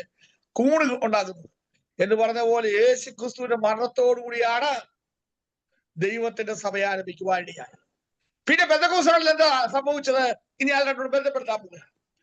പെന്തക്കോസ്താളിൽ സഭ ആരംഭിക്കുകയല്ല ചെയ്യുന്നത്, ക്രൂശീകരണത്തോടുകൂടി ആരംഭിച്ചത് ദൈവത്തിന്റെ സഭ ഉദ്ഘാടനം ചെയ്യുകയാണെന്ന് ചെയ്തത്. കേട്ടോ പറഞ്ഞത്? അത് സംഭവിച്ചത് the inauguration of the church happened on that Pentecostal day. പെന്തക്കോസ്താളിൽ ദൈവത്തിന്റെ സഭ ഉദ്ഘാടനം ചെയ്തു. പാമ്പൻ പാലം രാമേശ്വരത്ത് നിന്ന് പോകുന്നതായ പാമ്പൻ പാലം കഴിഞ്ഞ ആഴ്ച പ്രധാനമന്ത്രി നരേന്ദ്രമോദി ഉദ്ഘാടനം ചെയ്തു. അപ്പൊ അതിന്റെ അർത്ഥം നരേന്ദ്രമോദി ഉദ്ഘാടനം ചെയ്തപ്പോഴാണ് പാമ്പൻ പാലം ഉണ്ടായതില്ലേ? അങ്ങനാണോ? അല്ല. പിന്നെ അതിനു മുൻപ് വർഷങ്ങളോളം ഒരുപറ്റം തൊഴിലാളികൾ കഷ്ടപ്പെട്ട് പാലം പണിതു അല്ലെ? ആ പാലം പണിതത് ആര് ഉദ്ഘാടനം ചെയ്തു? മോദി ഉദ്ഘാടനം ചെയ്തു. ആ ഉദ്ഘാടനം ചെയ്തുകൊണ്ടാണോ സഭ പാലം ആരംഭിച്ചത്? അല്ല. എന്ന് പറഞ്ഞതുപോലെ തന്നെ യേശു ക്രിസ്തു ക്രൂശിൽ മരിച്ചതോടുകൂടി ദൈവസഭ ആരംഭിച്ചു. അത് മനുഷ്യന്റെ ദൃഷ്ടിയിൽ വെളിപ്പെട്ടു വന്നത് എന്നാണ് പെന്തക്കോസ്ത് നാളിലാണ്. ഹലോ, ഇതുവരെ നിങ്ങൾ കേട്ട ചിന്താഗതിക്ക് വ്യത്യസ്തമായ ഒരു കാര്യമാണ് ഞാൻ പറഞ്ഞത്. പെന്തക്കോസ്ത് ആളിലൊരു സമയം ആരംഭിച്ചിട്ടില്ല. കാരണം പരിശുദ്ധാത്മാവല്ല സഭയുടെ അടിസ്ഥാനം എന്ന് പറയുന്നത്. യേശു ക്രിസ്തുവിന്റെ കാൽവരി മരണമാണ്. അന്യഭാഷ പറയുന്നതിനാണോ സഭയുടെ അംഗങ്ങൾ? അല്ല. കർത്താവായ യേശു ക്രിസ്തുവിനെ ദൈവപുത്രൻ വിശ്വസിക്കുകയും പാപികളുടെ രക്ഷിതാവായിട്ട് അംഗീകരിക്കുകയും ഭൂതലത്തിൽ ദൈവരാജ്യത്തിന്റെ പ്രഭുവായി അനുസരിക്കുകയും ചെയ്യുന്നവരുടെ ഗണമാ സഭ. അവനെ കൈക്കൊണ്ട് അവന്റെ നാമത്തിൽ വിശ്വസിക്കുന്ന ഏവർക്കും ദൈവമക്കളാകുവാൻ അവനെ അധികാരം കൊടുത്തു. അന്യഭാഷ പറയുന്നവരെല്ലാം പിടിച്ച് സഭയിൽ അംഗമാക്കുമോ? ഇല്ല. കഴിഞ്ഞ ആഴ്ച ഒരു കള്ളൻ അന്യഭാഷ പറഞ്ഞുകൊണ്ട് സഹോദരിമാരെ വീട്ടിൽ ചെന്ന് സ്വർണ്ണമെല്ലാം മോഷ്ടിച്ചു. അവൻ സഭയുടെ അംഗമാണോ? അതുകൊണ്ട് അടുത്ത ആഴ്ച അദ്ദേഹത്തിന് സമയം ചോദിച്ച് സഭയിൽ ഉപവാസ പ്രാർത്ഥന വയ്ക്കുമോ? വയ്ക്കുമോ ജോൺ ബാസ്? ഇല്ല. അന്യഭാഷ പറയുന്നത് എല്ലാവരും പരിശുദ്ധാത്മാവിലാണ് ഞാൻ വിശ്വസിക്കുന്നില്ല. എത്രയോ പൈശാചിക ശക്തികൾ അന്യഭാഷ പറയുന്നുണ്ട്. ഇല്ലേ ജോൺ ബാസ്? ജോൺ ബാസ് ജീവിതത്തിന് അനുഭവം ഉണ്ടായിട്ടില്ലേ? എന്റെ ജീവിതത്തിന് അനുഭവം ഉണ്ടായിട്ടുണ്ട്. ഞാൻ പ്രസംഗിച്ചുകൊണ്ടിരുന്നപ്പോൾ ഒരു ദുരാത്മാവ് അന്യഭാഷ പറയാൻ തുടങ്ങി. ഉജാല കമ്പൾസറി എന്ന് പറഞ്ഞു. അപ്പൊ ഉജാല കമ്പൾസറി എന്ന് പറയുന്നതല്ല അന്യഭാഷ പറയുന്നതിനാണ്. തോഷിബായവരുടെ ആനന്ദം എന്ന് പറയുന്നതെല്ലാം അന്യഭാഷ പറയുന്നതിനാണ്. അന്യഭാഷ പറയുന്നതെല്ലാം സഭയുടെ അംഗങ്ങളല്ല. അന്യഭാഷ പറയുന്നത് എത്രയോ ജഡീകന്മാരെ സഭയ്ക്കകത്ത് കാണാം. ആരാധന ശക്തമായിട്ട് അന്യഭാഷ പറയുകയും ആരാധന കഴിച്ചു കഴിയുമ്പോൾ മമ്മട്ടിയിൽ ചീത്ത വിളിക്കുകയും ചെയ്യുന്ന എത്രയോ കമ്മിറ്റി അംഗങ്ങളെ ഞാൻ കണ്ടിട്ടുണ്ട്. എത്രയോ പാസ്റ്റർമാർക്കെതിരായി കേസ് കൊടുക്കുന്ന വിശ്വാസങ്ങളെ ഞാൻ കണ്ടിട്ടുണ്ട്. എത്രയോ അന്യഭാഷ പറയുന്നത് എത്രയോ പാസ്റ്റർമാര് വിശ്വാസികൾക്കെതിരായി കേസ് കൊടുക്കുന്നതിനെ കണ്ടിട്ടുണ്ട്. അതുകൊണ്ട് അന്യഭാഷയല്ല സഭയുടെ അടിസ്ഥാനം. അവസാന രക്തം വരെ വേർച്ചുകൂട്ടി തന്ന യേശു ക്രിസ്തുവാണ് സഭയുടെ അടിസ്ഥാനം. ആ യേശു ക്രിസ്തുവിന്റെ മരണത്തോടു കൂടിയാണ് സഭ ആരംഭിച്ചത്. Praise the Lord. അതുകൊണ്ട് ഇന്ന് രാത്രിയിൽ എന്റെ ക്ലാസ്സിലെ സംബന്ധിക്കുന്ന എല്ലാവരുടെയും ജീവിതത്തില് ഒരു വ്യത്യസ്തം ഉണ്ടാകട്ടെ, വ്യത്യസ്ത ചിന്താഗതി ഉണ്ടാകട്ടെ. പെന്തക്കോസ്ത് നാളിലല്ല സഭ ആരംഭിച്ചത്, മറിച്ച് പെന്തക്കോസ്ത് നാളിൽ എന്താ സംഭവിച്ചത്? ക്രൂശ് മരണത്തോടുകൂടി ആരംഭിച്ച സഭ എന്ത് ചെയ്തു? ഉദ്ഘാടനം ചെയ്യപ്പെടുവാനായിട്ട് ഇടയായി. ഞാൻ നിർത്തട്ടെ. നിങ്ങൾക്ക് 5 മിനിറ്റ് റെസ്റ്റ് തരണമെന്നാണ് എന്നോട് പറഞ്ഞത്. ആ 5 മിനിറ്റ് പോലും എടുക്കാതെ എന്നെ കൊണ്ട് ഈ 1.25 മണിക്കൂർ ക്ലാസ് എടുപ്പിച്ചു. 2 മണിക്കൂറോളം. ഓ, എന്തൊരു വിദ്വാന്മാരാ നോക്കിയേ. നിങ്ങൾ എനിക്ക് ഇച്ചിരി വെള്ളം കുടിക്കാൻ പോലും അവസരം തന്നില്ല. മല കയറ്റിച്ചു. ഇനിയും 5 മിനിറ്റോളം ഞാൻ നിർത്താൻ പോവാം. എല്ലാവർക്കും ദൈവവചനം പഠിക്കുവാനിടയാകട്ടെ. അപ്പോൾ സഭയുടെ ഇന്ന് 2 കാര്യങ്ങളാണ് നമ്മൾ പഠിച്ചത്. ഒന്ന്, സഭ എന്നാൽ എന്ത്?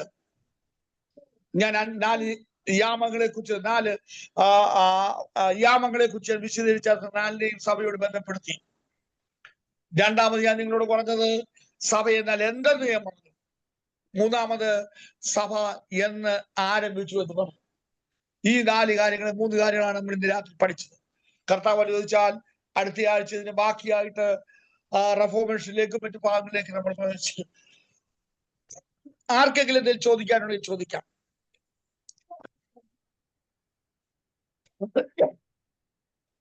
മനസ്സിലായെങ്കിൽ ഒരു തമ്പ് കാണിച്ച് എന്റെ ഒന്ന് സന്തോഷിപ്പിക്കാം. സ്വതന്ത്രം. ജോൺ ബാസ് കൈ ഉയർത്തി ചുരുട്ടി കാണിക്കുന്നത് എന്റെ അർത്ഥം തന്നെ ഇടിക്കുന്നതാണ്. സാറേ, 2 സംഭവങ്ങളാണ് ആ സ്റ്റാർട്ടിങ്ങിൽ പറഞ്ഞ ഒരു സെന്റൻസ് ഒന്നുകൂടെ പറയാമോ സാറ്? ഏതാ ഒന്നുകൂടെ പറഞ്ഞു, എന്നെ ഓർപ്പിച്ച്. ഏതാന്ന് പറഞ്ഞേ? 2 സംഭവങ്ങളാണ് എന്ന് പറഞ്ഞ സാറ് തുടങ്ങിയത്. ഒന്ന് റീഫോർമേഷൻ എന്ന് പറഞ്ഞു. ഇതാരാ സംസാരിക്കുന്നത്? Johnson CP. ജോൺസൺ ബ്രദറെ, CP ജോൺസൺ ബ്രദറെ, ഞാൻ പറഞ്ഞല്ലോ, അത് ഞാൻ സ്റ്റാർട്ട് ചെയ്തതേ ഉള്ളൂ. അത് ഞാൻ വരും അടുത്ത ആഴ്ച, അതിലേക്ക് ഞാൻ വരും. റെഫോർമേഷൻ റെനൈസൻസ് എന്നുള്ള വിഷയമല്ലേ ഞാൻ പറഞ്ഞത്? റെഫോർമേഷൻ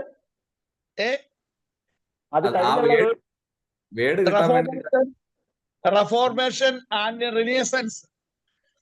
വിഷമിക്കണ്ട. അടുത്ത ആഴ്ച ഞാൻ ഇതിനെ കുറിച്ച് പറയും. വെയിറ്റ് ചെയ്യും.